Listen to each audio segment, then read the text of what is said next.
নমস্কার, কৃষ্ণা টক্স বাংলা চ্যানেলে আপনাদের স্বাগতম। আজকের ভাবনা, খাওয়াইয়া ক্ষীর দধি দুগ্ধ, মাটির মাকে করছো মুগ্ধ, জ্যান্ত মা তোর ঘরে বসে পচা পান্তা খায়। এ ভাবনাটি আত্মবিশ্লেষণমূলক। আজ আমরা লোকজগতের এক শ্রেষ্ঠ বাণীর সামনে দাঁড়িয়েছি, যা আমাদের জীবনের মৌলিক ধর্ম ও কর্তব্যকে প্রশ্ন করে। আমাদের আজকের ভাবনাটি প্রখ্যাত লোকশিল্পী নকুল কুমার বিশ্বাসের গান থেকে নেয়া। এই কথাগুলি কেবল গানের কথা নয়, এটি আমাদের সমাজের প্রতি, আমাদের ধর্ম পালনের পদ্ধতির প্রতি এক নির্মম আয়না। আমরা বছরের পর বছর ধরে ঈশ্বরের উপাসনা করছি, কিন্তু সেই উপাসনার মূল ভিত্তি, জীবন্ত জননী, তার প্রতি আমাদের কর্তব্য কি পালন হচ্ছে? এই বৈপরীত্য আমাদের আধ্যাত্মিক যাত্রায় কোথায় নিয়ে যাচ্ছে? আজকের আলোচনায় আমরা সেই বিশ্লেষণ করব। পূজার প্রধান আয়োজক, যিনি বিপুল অর্থ ব্যয় করে মাটির দেবীকে সাজাচ্ছেন, তার প্রতিমা সজ্জায় ছিল সবচেয়ে দামি উপকরণ। তিনি গর্ব করে দেখাচ্ছিলেন যে দুর্গা মায়ের পরনে ছিল খুব দামি শাড়ি, যা তিনি নিজেই কিনে দিয়েছেন। অন্যদিকে নিজের বাড়ির ভেতরের দৃশ্য ছিল সম্পূর্ণ ভিন্ন। তার জন্মদাত্রী মাতা, যিনি সেই গৃহের প্রকৃত দেবী, তার পরনে ছিল সাদামাটা শাড়ি। সেই জননী, যিনি আমাদের সকলের প্রথম আশ্রয়, তিনি সকালে নির্দ্বিধায় কেবল পান্তা ভাত আর কাঁচা লঙ্কা দিয়ে জলখাবার সারছেন। এক পাশে মাটির দেবীকে ক্ষীর দধি দিয়ে ভোগ নিবেদন হচ্ছে, আর অন্যদিকে সেই মানুষটি মূর্তির পায়ে যত ফুল পুষ্পাঞ্জলি দিলেন, তার শতভাগের এক ভাগ শ্রদ্ধা ও যত্নও নিজের মায়ের পায়ে দেননি। ওরে জ্যান্ত মা তোর পচা পান্তা খায়, আর তার সাথে দেখছিলাম জ্যান্ত মা তোর ঘরে বসে কতখানি উপেক্ষিত। পুণ্যের হিসাব ও কঠোর সতর্কবাণী। এই বৈপরীত্যের কারণ কি? এটি মানবজীবনের সেই মায়া, যা আমাদের বাইরের জাঁকজমক এবং লোক দেখানো ধর্মাচরণের দিকে চালিত করে। আমরা ভাবি, বিশাল অনুদান দিলেই আমাদের পুণ্যের খাতা ভরে যাবে, কিন্তু গানের বার্তাটি কঠোরভাবে আমাদের সতর্ক করে, তাই তোর মায়ের বেদনায় তোর স্বর্গ পুড়ে ছাই হবে। আমাদের আধ্যাত্মিক উন্নতির ভিত্তি হল কর্তব্যবোধ। যে ব্যক্তি তার জন্মদাত্রী মায়ের প্রতি কর্তব্য পালনে ব্যর্থ হয়, তার বাহ্যিক ধর্মকর্মের কোনো মূল্য নেই। শাস্ত্র বলে, যেখানে ভালোবাসা ও সেবা নেই, সেখানে অর্জিত পুণ্য ক্ষণস্থায়ী এবং অর্থহীন। একজন মায়ের মন যখন সন্তানের আচরণে অকুল যন্ত্রণায় ভরে ওঠে, তখন সেই বেদনা থেকেই যেন এক নীরব অভিশাপ তৈরি হয়, যা আমাদের সমস্ত অর্জিত পুণ্যকে শূন্য করে দেয়। কারণ মাই হলেন সন্তানের কাছে জীবন্ত ঈশ্বর। তার উপেক্ষা আসলে ঈশ্বরেরই প্রতিচ্ছবির উপেক্ষা। তাহলে এই সংকট থেকে পরিত্রাণের পথ কি? এর উত্তর লুকিয়ে আছে শ্রীমদ্ভগবদ্গীতার কর্মযোগে। শ্রীকৃষ্ণ অর্জুনকে বারবার বলেছেন, কর্ম কর, কিন্তু ফলের আশা না করে। এই কর্মের পরিসরে সর্বাগ্রে আসে নিজের পরিবারের প্রতি, বিশেষ করে মা বাবার প্রতি কর্তব্য পালন। গীতার মূল কথা হল ঈশ্বরকে সর্বত্র দর্শন করা। শ্রীকৃষ্ণ বলেছেন, যিনি আমাকে সর্বভূতে দেখেন, অর্থাৎ আমার সৃষ্টিতে আমাকে দেখেন, তিনিই প্রকৃত জ্ঞানী। মাতাপিতা হলেন ঈশ্বরেরই জীবন্ত সৃষ্টি, মানব রূপে আমাদের নিকটতম দেবতা। তাদের প্রতি প্রেম, সেবা ও দায়িত্ব পালনই হল সর্বোচ্চ এবং সবচেয়ে ফলদায়ক কর্মযোগ। মা বাবার জীবন্ত আশীর্বাদই একজন মানুষকে অমরত্বের পথে বা মোক্ষ লাভের পথে চালিত করে। মা বাবাকে কষ্ট দিয়ে কোনো দেবতাকে সন্তুষ্ট করা যায় না। এটি এক প্রকারের আত্মপ্রবঞ্চনামূলক মায়া, যা আমাদের প্রকৃত ধর্ম থেকে দূরে সরিয়ে রাখে। আগে দেবী রূপের জন্ম ধাত্রী ঘরের নিজ মায়ের চরণে ভক্তি অর্ঘ্য, তারপর মাটির তৈরি প্রতিমাকে জানালে ভগবান আরও বেশি খুশি হবেন, কারণ মায়ের চরণেই মুক্তি এবং প্রকৃত কৃষ্ণকৃপা লাভের প্রথম সোপান। জীবন্ত মায়ের প্রতি আমাদের প্রকৃত ও আন্তরিক কর্তব্য কি হওয়া উচিত? ভগবান শ্রীকৃষ্ণ কর্মযোগে বলেছেন, যে নিজের কর্তব্য ত্যাগ করে অন্যের ধর্ম পালন করে, সে কখনো সিদ্ধি পায় না। তৃতীয় অধ্যায়, 35 নং শ্লোক। এই নিজের কর্তব্য মানে কি? এ মানে হল নিজের মায়ের যত্ন নেওয়া, পিতার সেবা করা, পরিবারের ভালোবাসা রক্ষা করা। যদি তা না পারো, তবে তোমার অর্ঘ্য যত বড়ই হোক, ভগবান তা গ্রহণ করেন না। স্মরণ রেখো, ভক্তি কখনো প্রদর্শনের বস্তু নয়, ভক্তি হলো অন্তরের আলো। মূর্তিতে দুধ ঢেলে লাভ নেই, যদি জীবন্ত মায়ের গলা শুকিয়ে থাকে।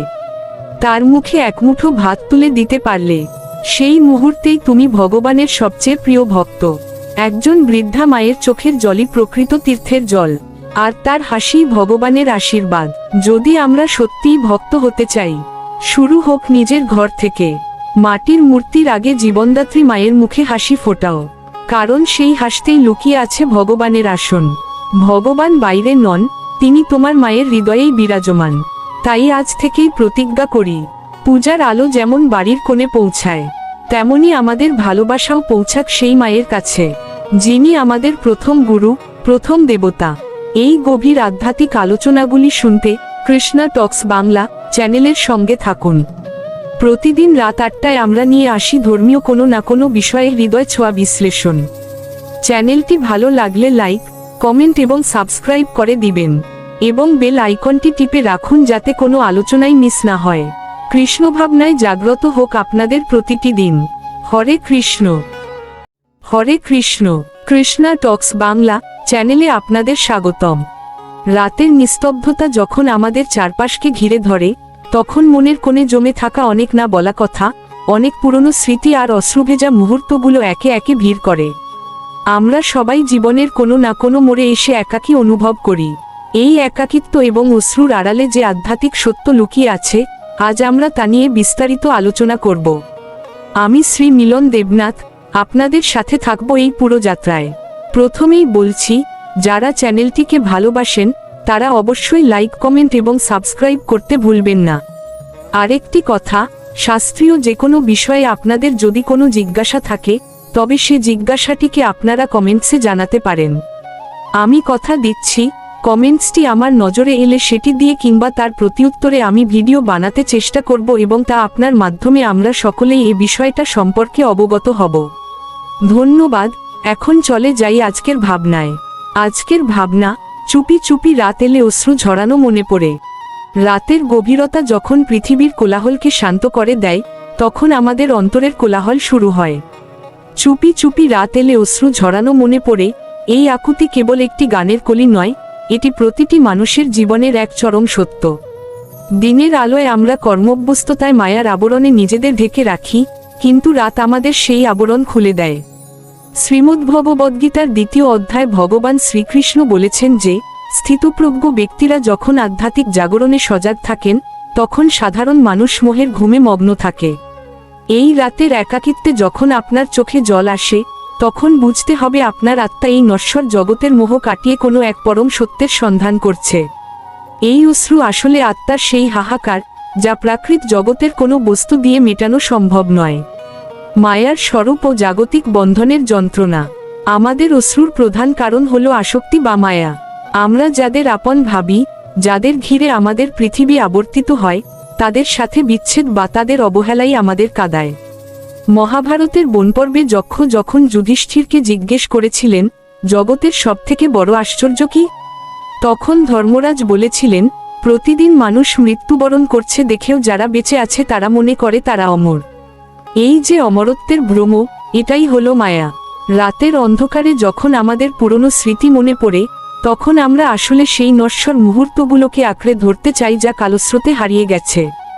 শ্রীকৃষ্ণ শিখিয়েছেন যে, এই জগৎ একটি দুঃখালয়। এখানে সুখ ক্ষণস্থায়ী কিন্তু শোক দীর্ঘস্থায়ী। এই শোককে শক্তিতে রূপান্তর করাই হলো প্রকৃত জ্ঞান। বিরহ যখন ভক্তির সোপান। আধ্যাত্মিক বিচারে অশ্রু কোনো দুর্বলতা নয়, বরং এটি হৃদয়ের শুদ্ধিকরণ। গৌড়ীয় বৈষ্ণব দর্শনে বিরহকে মিলনের চেয়ে উচ্চতর স্থান দেওয়া হয়েছে। শ্রীমতী রাধিকা যখন কৃষ্ণের বিরহে অশ্রু বিসর্জন দিতেন, তখন সেই অশ্রুই তাকে গোবিন্দের সবথেকে কাছে নিয়ে যেত। রাতের একাকিত্বে আপনার যে অশ্রু ঝরে, তা যদি আপনি কেবল জাগতিক মানুষের জন্য না ফেলে পরমেশ্বরের চরণে নিবেদন করতে পারেন, তবে সেই অশ্রুই হয়ে উঠবে আপনার ভক্তিযোগ। ভগবান শ্রীকৃষ্ণ অর্জুনকে বিষাদ যোগের মাধ্যমে বুঝিয়েছিলেন যে, মনের কষ্ট যখন মানুষকে ভগবানের শরণাগত করে, তখন সেই কষ্টই জীবনের শ্রেষ্ঠ আশীর্বাদে পরিণত হয়। আপনার প্রতিটি দীর্ঘশ্বাস কৃষ্ণের বাঁশির সুরের মতো তার কাছে পৌঁছে যায়, যদি আপনার মনে থাকে অকৃত্রিম ব্যাকুলতা। একাকিত্ব ও আত্মদর্শনের গভীর পাঠ। মানুষ জন্মায় একা এবং চিতার আগুনে ছাই হয় একা। এই চরম সত্যটি আমরা দিনের আলোয় ভুলে থাকলেও রাত আমাদের তা মনে করিয়ে দেয়। এই একাকিত্বকে ভয় পাবেন না, বরং একে আত্মদর্শনের সুযোগ হিসেবে ব্যবহার করুন। শাস্ত্রে বলা হয়েছে, যখন বাইরের জগৎ অন্ধকার হয়ে যায়, তখনই অন্তরের জগৎকে দেখার আলো জ্বলে ওঠে। রাতের নিস্তব্ধতায় যখন আপনি অশ্রু বিসর্জন করেন, তখন নিজের অন্তরাত্মাকে প্রশ্ন করুন, এই অশ্রু কি কেবলই হারানোর ব্যথায়, নাকি পরমাত্মাকে না পাওয়ার তৃষ্ণায়? শ্রীমদ্ভগবদ্গীতার শিক্ষা হল, আত্মা অবিনাশী এবং অবিকারী। তাই শরীরের বা সম্পর্কের বিনাশে যারা শোক করে, তারা তত্ত্বজ্ঞানহীন। আপনার এই রাতের অশ্রু হোক আপনার আত্মিক উন্নতির সোপান, যা আপনাকে ধীরে ধীরে অমরত্বের পথে অগ্রসর করবে। দুঃখের পরপার ও পরমেশ্বরের আশ্বাস। ভগবান শ্রীকৃষ্ণ গীতায় বারবার আশ্বাস দিয়েছেন, মা শুচ, অর্থাৎ শোক করো না। তিনি অর্জুনকে বলেছিলেন, সর্বধর্মান পরিত্যজ্য মামেকং শরণ বর্জ্য। যখন আপনি রাতের অন্ধকারে নিজেকে নিঃস্ব এবং একা মনে করবেন, তখন জানবেন আপনার পাশে স্বয়ং ঋষিকেশ দাঁড়িয়ে আছেন। জাগতিক মানুষ আপনার অশ্রুর মূল্য না দিতে পারে, কিন্তু করুণাময় কৃষ্ণ আপনার প্রতিটি ফোঁটা অশ্রুকে অতি যত্নে গ্রহণ করেন। রাতের সেই নিস্তব্ধ মুহূর্তগুলো আসলে ভগবানের সাথে আপনার একান্ত কথোপকথনের সময়। আপনার সমস্ত অভিযোগ, সমস্ত না বলা কথা তাকে বলুন। তিনি কেবল জগগুরু নন, তিনি আপনার পরম সখা। যখন আপনি আপনার দুঃখের বোঝা তার চরণে সমর্পণ করবেন, তখনই আপনি অনুভব করবেন এক অপার্থিব শান্তি যা সমস্ত জাগতিক সুখের ঊর্ধ্বে। জাগতিক স্মৃতি বনাম চিন্ম স্মৃতি। আমরা যখন একা থাকি, তখন কেবল ফেলে আসা দিনের মানুষের কথা মনে পড়ে কেন? কারণ আমাদের চিত্ত বা মন সর্বদা বাইরের জগতের প্রতি আসক্ত। শ্রীমদ্ভগবদ্গীতার ৮ম অধ্যায় ভগবান বলেছেন, অন্তিমকালে মানুষ যা স্মরণ করে, সে সেই গতিই প্রাপ্ত হয়। রাতের এই অশ্রুভেজা স্মৃতিগুলো আমাদের আসলে সতর্ক করে দিচ্ছে। এগুলো আমাদের শেখায় যে, আমরা যদি কেবল নশ্বর মানুষের স্মৃতি নিয়ে পড়ে থাকি, তবে আমরা বারবার এই জন্ম মৃত্যুর চক্রে ফিরে আসব। তাই এই স্মৃতিগুলোকে কৃষ্ণ স্মৃতিতে রূপান্তর করতে হবে। আপনার ফেলে আসা প্রিয়জনের মাঝেও সেই পরমেশ্বরকে দেখার চেষ্টা করুন, তবেই মন শান্ত হবে। দুঃখের আগুনে শুদ্ধিকরণ। সোনা যেমন আগুনে পুড়ে খাঁটি হয়, মানুষের হৃদয়ও তেমনি দুঃখের আগুনে পুড়ে পবিত্র হয়। শাস্ত্রে একে বলা হয়, তাপত্রয় থেকে মুক্তি পাওয়ার পথ। রাতের যে কষ্ট আপনাকে কাঁদাচ্ছে, সেটি আসলে আপনার অহংকার এবং মায়ার আবরণকে পুড়িয়ে দিচ্ছে। আপনি যখন বুঝতে পারেন যে এই জগতে আপনার আপন বলতে আসলে কেউ নেই, সবই ক্ষণস্থায়ী, তখনই আপনার ভেতরে প্রকৃত বৈরাগ্য জন্মায়। এই বৈরাগ্য মানে সংসার ত্যাগ নয়, বরং সংসারে থেকেও পদ্মপাতার জলের মতো নির্লিপ্ততা থাকা। এই নির্লিপ্ততাই আপনাকে আধ্যাত্মিক পূর্ণতা দেবে, কর্মফলের অমোঘ বিধান ও শান্তি। স্মৃতি যখন বেদনার হয়, তখন বুঝতে হবে এর পেছনে আমাদের কোনো না কোনো প্রারব্ধ কর্ম জড়িয়ে আছে। মহাভারতে আমরা দেখেছি, ধৃতরাষ্ট্র যখন তার ১০০ পুত্রের মৃত্যুতে শোকাতুর ছিলেন, তখন তাকে বোঝানো হয়েছিল যে এটি তারই পূর্বকৃত কর্মের ফল। আমাদের জীবনেও যখন কোনো বিচ্ছেদ বা কষ্টের স্মৃতি হানা দেয়, তখন তা মেনে নেওয়াই হলো শ্রেষ্ঠ সমাধান। যখন আমরা বিশ্বাস করি যে যা ঘটছে তা ভগবানেরই বিধান এবং এর মাধ্যমে আমাদের কোনো ঋণ শোধ হচ্ছে, তখন অশ্রুর মাঝেও এক অদ্ভুত শান্তি অনুভূত হয়। এই মানসিক স্থৈর্যই আপনাকে সাধারণ মানুষ থেকে মহৎ মানুষে পরিণত করবে। মানুষের অসহায়ত্ব। সময় কারো জন্য অপেক্ষা করে না। আমরা যাকে স্মৃতি বলি, তা আসলে অতীত হয়ে যাওয়া বর্তমান। শ্রীমদ্ভগবদ্গীতার ১১ অধ্যায় ভগবান তার বিশ্বরূপে দেখিয়েছেন যে, কাল হিসেবে তিনি সবকিছু গ্রাস করছেন। রাতের অশ্রু আমাদের মনে করিয়ে দেয় যে, আমরা সময়ের স্রোতে ভেসে চলা একটি তৃণখণ্ড। যা হারিয়ে গেছে তা আর ফিরে আসবে না, তাই অতীতের জন্য শোক না করে পরমেশ্বরের চিরন্তন সত্যকে আঁকড়ে ধরাই হল বুদ্ধিমানের কাজ। পঞ্চভূতের দেহ ও আত্মার অবিনশ্বরতা। আমরা যার জন্য কাঁদি, তা আসলে কি? এই দেহ মাটি, জল, অগ্নি, বায়ু ও আকাশ, এই ৫টি তত্ত্বে গঠিত। মৃত্যুর পর দেহ এই পঞ্চভূতেই ফিরে যায়।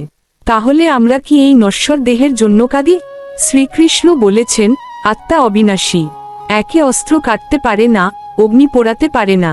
আমরা যখন এই তত্ত্বটি গভীরভাবে উপলব্ধি করি, তখন আমাদের অশ্রু শুকিয়ে যায় এবং আমরা বুঝতে পারি যে বিচ্ছেদ কেবল দেহের, আত্মার নয়। প্রত্যাশা ও প্রাপ্তির দ্বন্দ্ব। আমাদের কষ্টের মূল কারণ হল প্রত্যাশা। আমরা মানুষের কাছ থেকে অনেক কিছু আশা করি, কিন্তু যখন তা পাই না, তখন আমাদের মন ভেঙে যায়।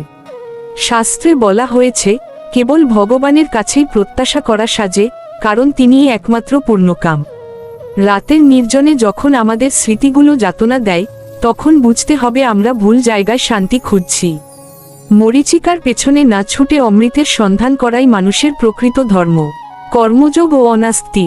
সংসারে থেকেও কিভাবে শোকমুক্ত থাকা যায়? এর উত্তর হলো অনাস্তি। অর্জুন যখন তার আত্মীয় স্বজনের মৃত্যু ভয়ে ভীত ছিলেন, তখন কৃষ্ণ তাকে শিখিয়েছিলেন যে আসক্তিই হলো সব দুঃখের মূল। আমরা যখন মনে করি এটি আমার, তখনই আমরা বিপদে পড়ি। যদি মনে করি সবই কৃষ্ণের, তবে আর হারানোর ভয় থাকে না। রাতের অশ্রু আমাদের সেই আসক্তি ভাঙার পথ দেখায়। রাতের এই একাকিত্ব এবং অশ্রু আসলে ভগবানেরই এক প্রকার ডাক। তিনি চান আপনি যেন এই মায়ার জগৎ থেকে মুখ ফিরিয়ে তার চিহ্ন রূপের দিকে তাকান। এই কষ্ট আপনাকে ভেতর থেকে খালি করে দেয়, যাতে সেখানে ঈশ্বর তার করুণা পূর্ণ করতে পারেন। প্রারব্ধ ও বর্তমানের শক্তি। আমাদের জীবনের প্রতিটি সুখ ও দুঃখ আমাদের পূর্বজন্মের কর্মফল বা প্রারব্ধ। কোনো বিশেষ স্মৃতি যদি বারবার আপনাকে কষ্ট দেয়, তবে বুঝতে হবে সেই ঋণের বোঝা এখনো শেষ হয়নি। ধৈর্য ধরে এই সময়টি অতিক্রম করাই হলো সাধনা। বর্তমানের সৎকর্ম এবং ভক্তি আপনার ভবিষ্যতের পথকে কুসুমাস্তীর্ণ করতে পারে, তাই বিলাপ ছেড়ে কর্মতৎপর হওয়াই শ্রেয়। সৃষ্টির রহস্য ও বৈচিত্র্য। একই রাতে কেউ হাসছে, কেউ কাঁদছে, এটিই প্রকৃতির বৈচিত্র্য। এই সৃষ্টির খেলায় আমরা এক একটি চরিত্র মাত্র। পরমাত্মা হলেন সেই পরিচালক যিনি নেপথ্যে থেকে সব নিয়ন্ত্রণ করছেন। যখন আমরা নিজেদের এই মহান নাটকের অংশ মনে করি, তখন ব্যক্তিগত শোক আর বড় মনে হয় না। আমাদের প্রতিটি অশ্রু সেই বিরাট পরিকল্পনারই একটি ক্ষুদ্র অংশ। নিঃসঙ্গতা বনাম নির্জনতা। নিঃসঙ্গতা মানুষকে দুর্বল করে, কিন্তু নির্জনতা মানুষকে ঈশ্বরমুখী করে। রাতের বেলা যখন আপনি একা থাকেন, তখন আপনি নিঃসঙ্গ নন, আপনি নির্জনতায় আছেন। এই নির্জনতা হলো ধ্যানের শ্রেষ্ঠ সময়। স্মৃতি যখন আপনার মনে ভিড় করে, তখন সেগুলাকে ধ্যানের মাধ্যমে কৃষ্ণের চরণে অর্পণ করুন। দেখবেন আপনার বিষাদ এক দিব্য আনন্দে রূপান্তরিত হচ্ছে। শরণাগতির মাহাত্ম্য। আমরা যখন নিজের বুদ্ধিতে সব সমস্যার সমাধান করতে চাই, তখনই আমরা বেশি ক্লান্ত হয়ে পড়ি। চুপি চুপি রাত এলে আমাদের যে অসহায়ত্ব ফুটে ওঠে, তা দূর করার একমাত্র উপায় হলো শরণাগতি। নিজের সমস্ত ভার ভগবানের ওপর ছেড়ে দিন। তিনি গীতায় প্রতিশ্রুতি দিয়েছেন, যোগক্ষেমং বহাম মোহাম, অর্থাৎ তিনি তার ভক্তের সব ভার নিজে বহন করেন। ভক্তির পরম পরাকাষ্ঠা। ভক্তি হলো প্রেমের সেই স্তর যেখানে বিরহ এবং মিলন এক হয়ে যায়। ভক্ত যখন ভগবানের জন্য কাঁদে, তখন সেই কান্নার স্বাদ জাগতিক হাসির চেয়েও মধুর। আপনার রাতের এই অশ্রু যদি কেবল স্মৃতির জন্য না হয়ে স্রষ্টার জন্য হয়, তবে আপনি ধন্য। এই পথেই মানুষ অমরতার সন্ধান পায় এবং সমস্ত জাগতিক বাধার ঊর্ধ্বে উঠে চিরন্তন সুখ লাভ করে। জীবনের এই দীর্ঘ যাত্রায় প্রতিটি মোড়ে আমাদের অনেক কিছু ত্যাগ করতে হয়, কিন্তু যা হারিয়ে যায় তার চেয়ে যা রয়ে যায়, সেই পরমাত্মা অনেক বেশি মূল্যবান। আজকের আলোচনা এখানেই শেষ করছি। প্রতিদিন রাত 8টা এই আধ্যাত্মিক ধারায় যুক্ত হতে ভুলবেন না। ধন্যবাদ। আন্তে শ্রী মিলন দেবনাথ। নমস্কার, কৃষ্ণা টক্স বাংলা চ্যানেলে আপনাদের স্বাগতম। আজ চারিদিকে শঙ্খধ্বনি, উলুধ্বনি আর বিদ্যার দেবীর আরাধনায় মুখরিত প্রকৃতি। বসন্তের এই শুভক্ষণে আপনাদের জানাই প্রীতি ও শুভেচ্ছা। আজকের ভাবনা, বিদ্যা, ভক্তি ও পরম সত্যের সন্ধান। আজ আমরা এমন এক পরিবেশে দাঁড়িয়ে আছি যেখানে চারদিকে শুভ্রতার ছোঁয়া, বিদ্যার আবহ, পূজার দৃশ্য, ভক্তদের সমাগম ও প্রসাদ বিতরণের আনন্দময় মুহূর্ত। এই দৃশ্য শুধু একটি সামাজিক আচার নয়, এটি মানুষের অন্তরের এক গোপন প্রার্থনা। এটি অন্ধকার বা অজ্ঞান থেকে আলোর দিকে, অর্থাৎ জ্ঞানের দিকে এগিয়ে যাওয়ার এক চিরন্তন আকাঙ্ক্ষা। তত্ত্ব ও গীতার জ্ঞান। কিন্তু আমাদের মনে একটি প্রশ্ন জাগা স্বাভাবিক, আমরা যে জ্ঞানের সাধনা করছি, তার আদি উৎস কোথায়? জগতের এই অগাধ বুদ্ধির ভাণ্ডারকে পরিচালনা করছেন? শ্রীমদ্ভগবদ্গীতার 15তম অধ্যায়ের 15 নম্বর শ্লোকে ভগবান শ্রীকৃষ্ণ স্বয়ং ঘোষণা করেছেন, সর্বস্ব চাহং হৃদি সন্নিবিষ্ট মত্ত স্মৃতির জ্ঞানমোপহঞ্চ, অর্থাৎ আমি প্রত্যেকের হৃদয় স্থিত এবং আমার থেকে স্মৃতি, জ্ঞান ও বিস্মৃতি উৎপন্ন হয়। এর অর্থ হল, আমরা যে বিদ্যা অর্জন করি, যে বুদ্ধি দিয়ে জগৎকে বুঝি, তার মূল চাবিকাঠি সেই পরমাত্মার হাতে। তাই সরস্বতী পূজার এই দিনে যখন আমরা জ্ঞানের আরাধনা করি, তখন আসলে আমরা শ্রীকৃষ্ণের সেই বিশেষ শক্তিরই পূজা করি যা আমাদের বুদ্ধি দান করে। বিদ্যার স্বরূপ ও কলিযুগ। শাস্ত্রে বলা হয়েছে সা বিদ্যা যা বিমুক্ত হয়, অর্থাৎ যা আমাদের মুক্তি দান করে সেটিই প্রকৃত বিদ্যা। বর্তমানে আমরা বিদ্যা বলতে বুঝি শুধু পুঁথিগত জ্ঞান বা ডিগ্রির লড়াই, কিন্তু প্রকৃত বিদ্যা মানুষকে অহংকারী নয়, বরং বিনয়ী করে। ভগবদ্গীতায় 13তম অধ্যায়ের 8 থেকে 12 নং শ্লোক জ্ঞান বা বিদ্যার লক্ষণ বলতে গিয়ে শ্রীকৃষ্ণ সবার আগে বলেছেন অমানিত্যম এবং অদম্ভিত্বম, অর্থাৎ যার মধ্যে পাণ্ডিত্যের অহংকার নেই এবং যে দম্ভহীন, সেই প্রকৃত জ্ঞানী। আজ সরস্বতী মায়ের চরণে পুষ্পাঞ্জলি দেওয়ার সময় আমাদের প্রার্থনা হওয়া উচিত, হে মা, আমাকে এমন জ্ঞান দাও যা আমাকে শ্রীকৃষ্ণের চরণের দিকে নিয়ে যায়। বহু দেবদেবী ও ভক্তের পথ। আমাদের সনাতন সমাজে বহু দেবদেবীর পূজা প্রচলিত। অনেক ভক্তই মনে প্রশ্ন করেন, তবে কি অন্য দেবতার পূজা করা ভুল? ভগবান শ্রীকৃষ্ণ গীতা এর উত্তর দিয়েছেন 7 অধ্যায়ের 21 নং শ্লোক।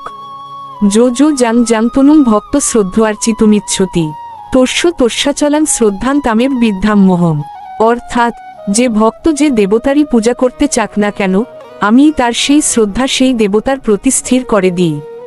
তাই সরস্বতী পূজা হোক বা অন্য কোনো দেবীর অর্চনা, সবই সেই এক পরমেশ্বরের ভিন্ন ভিন্ন রূপের সেবা। তবে জ্ঞানী ভক্ত জানেন যে বৃষ্টির জল যেমন অবশেষে সমুদ্রে গিয়েই মিশে, তেমনি সমস্ত দেবতার পূজা অবশেষে পরমেশ্বর শ্রীকৃষ্ণের চরণেই গিয়ে পৌঁছায়। জ্ঞান ও ভক্তির মিলন। অনেকে মনে করেন জ্ঞান এবং ভক্তি দুটি আলাদা পথ, কিন্তু প্রকৃতপক্ষে তারা একে অপরের পরিপূরক। জ্ঞান ছাড়া ভক্তি হয় অন্ধ, আর ভক্তি ছাড়া জ্ঞান হয় শুষ্ক। শ্রীমদ্ভাগবতে বলা হয়েছে, জ্ঞান যখন ভক্তির রসে সিক্ত হয় তখনই তা অমৃত সমান হয়। চিন্তা করে দেখুন, একজন ছাত্র যদি অনেক বিদ্যা অর্জন করে কিন্তু তার হৃদয় জীবে দয়া বা ঈশ্বরের প্রতি টান না থাকে, তবে সেই শিক্ষা দিয়ে সমাজের কি লাভ? প্রকৃত শিক্ষা আমাদের শেখায় পণ্ডিতা সমদর্শিন, অর্থাৎ একজন পণ্ডিত ব্যক্তি ব্রাহ্মণ, চণ্ডাল, গরু এমনকি কুকুরের মধ্যেও সেই একই পরমাত্মাকে দর্শন করে। যো বিদ্যার দেবী ও কৃষ্ণের বিভূতি। শ্রীমদ্ভগবদ্গীতার 10ম অধ্যায় অর্থাৎ বিভূতি যোগে ভগবান শ্রীকৃষ্ণ অর্জুনকে বলছেন, যা কিছু ঐশ্বর্যমণ্ডিত, কান্তিময় এবং প্রভাবশালী, তা সবই তার তেজের অংশ। সেখানে তিনি নারীশক্তির 7টি বিশেষ গুণের কথা উল্লেখ করেছেন, কীর্তি শ্রীর্বাক চ নারীনাং স্মৃতির মেধা ধৃতি ক্ষমা। এখানে বাক বা বাণী এবং স্মৃতি ও মেধা হলেন স্বয়ং সরস্বতী। অর্থাৎ আমরা যখন মা সরস্বতীর আরাধনা করি, তখন প্রকৃতপক্ষে ভগবানের সেই বাণী রূপী বিভূতিকেই শ্রদ্ধা জানাই। মা সরস্বতীর হাতের বীণা ব্রহ্মাণ্ডের সেই আদি স্পন্দন বা ওকার ধ্বনিকে প্রকাশ করে, যা শ্রীকৃষ্ণের বংশীধ্বনিরই নামান্তর। অপরা বিদ্যা বনাম পরা বিদ্যা। শাস্ত্রে 2 প্রকার বিদ্যার কথা বলা হয়েছে, অপরা বিদ্যা ও পরা বিদ্যা।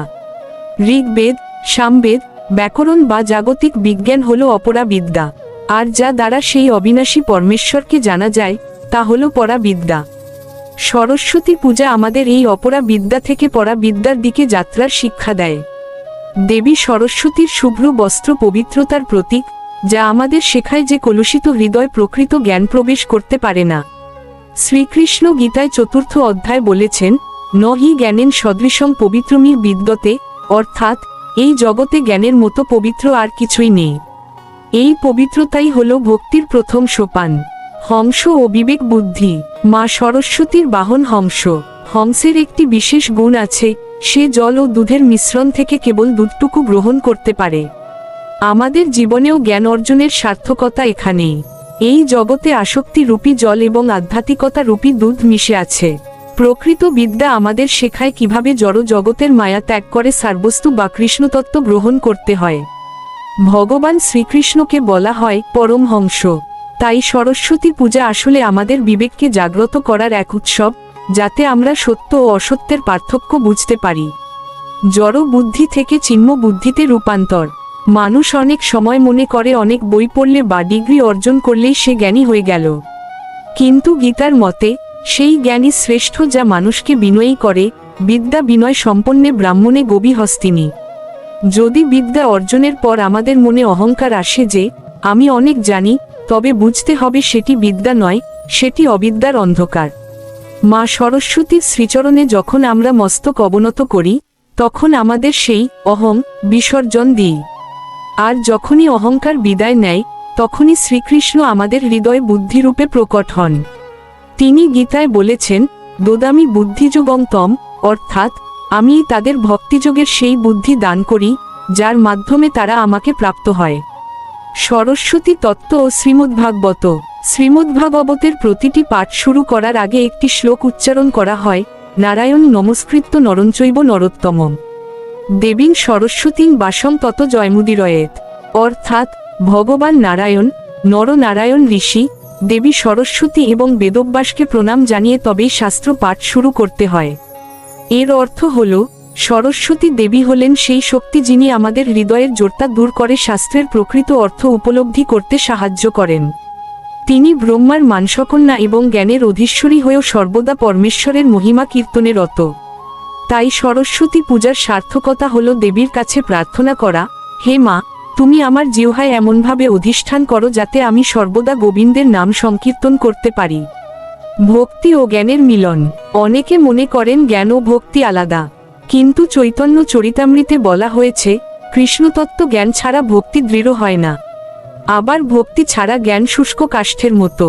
সরস্বতী দেবী যেমন শ্বেতপদ্মে আসীন, আমাদের হৃদয়কেও তেমনি ভক্তির পদ্ম করে তুলতে হবে, যেখানে জ্ঞানরূপী সরস্বতী ও প্রেমরূপী শ্রীকৃষ্ণ যুগলভাবে বিরাজ করবেন। আমাদের ঋষিরা শিখিয়েছেন, অক্ষর বা লিপি হল ব্রহ্মের রূপ। তাই প্রতিটি বই, প্রতিটি কলম আমাদের কাছে পবিত্র। এই পবিত্রতাবোধ যখন পূর্ণতা পায়, তখন মানুষ প্রতিটি জীবের মধ্যে পরমাত্মার দর্শন পায়। সেটিই হল বিদ্যার চূড়ান্ত লক্ষ্য।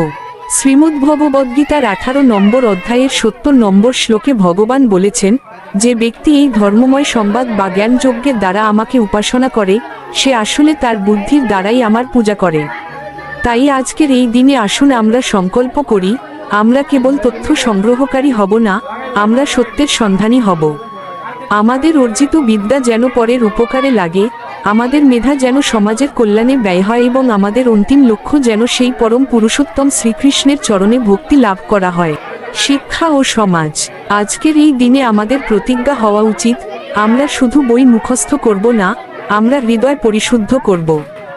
যে জ্ঞান মানুষকে বিভেদ শেখায় তা কুশিক্ষা, আর যে জ্ঞান মানুষকে সেবা ও ভালোবাসার বন্ধনে আবদ্ধ করে, তাই হল পরম বিদ্যা। সরস্বতী মায়ের শুভ্র বসন আমাদের পবিত্রতার শিক্ষা দেয়। আমাদের চরিত্রকেও সেই শুভ্রতায় ভরিয়ে তুলতে হবে। তাই আসুন, আজকের এই পবিত্র মুহূর্তে আমরা প্রার্থনা করি, আমাদের বুদ্ধি যেন সৎপথে পরিচালিত হয়, আমাদের জ্ঞান যেন শুষ্ক পাণ্ডিত্য না হয়ে ভক্তিতে রূপান্তরিত হয়, আর আমাদের প্রতিটি কর্ম যেন সেই পরম সত্যের চরণে অর্পিত হয়। মনে রাখবেন, তথ্যের স্তূপ আপনার মস্তিষ্ক পূর্ণ করতে পারে, কিন্তু একমাত্র শ্রীকৃষ্ণ ভাবনাই আপনার হৃদয়কে শান্ত করতে পারে। তাই বিদ্যার সাধনায় ভক্তিকে যুক্ত করুন। প্রতিদিন রাত 8টায় এমন আধ্যাত্মিক আলোচনা এবং জীবন গড়ার অমৃত বাণী শুনতে আমাদের কৃষ্ণা টক্স বাংলা চ্যানেলের সঙ্গে অবশ্যই থাকবেন। আজকের এই আলোচনাটি যদি আপনার জীবনের কোনো এক প্রান্তে আলো জ্বালতে পারে, তবেই আমাদের পরিশ্রম সার্থক। ভিডিওটি ভালো লাগলে লাইক করুন, আপনার মূল্যবান মতামত কমেন্টে জানান এবং চ্যানেলটি সাবস্ক্রাইব করে আমাদের এই আধ্যাত্মিক পরিবারের সদস্য হয়ে যান। হরে কৃষ্ণ। শ্রী মিলন দেবনাথ। নমস্কার, কৃষ্ণা টক্স বাংলা চ্যানেলে আপনাদের স্বাগতম। আজকের ভাবনা, প্রতিশোধ নেবার কথা না ভেবে রাস্তা বদলে ফেলো। প্রিয় ভক্ত শ্রোতাগণ, আলোচনায় যাওয়ার আগে একটি ছোট নিবেদন।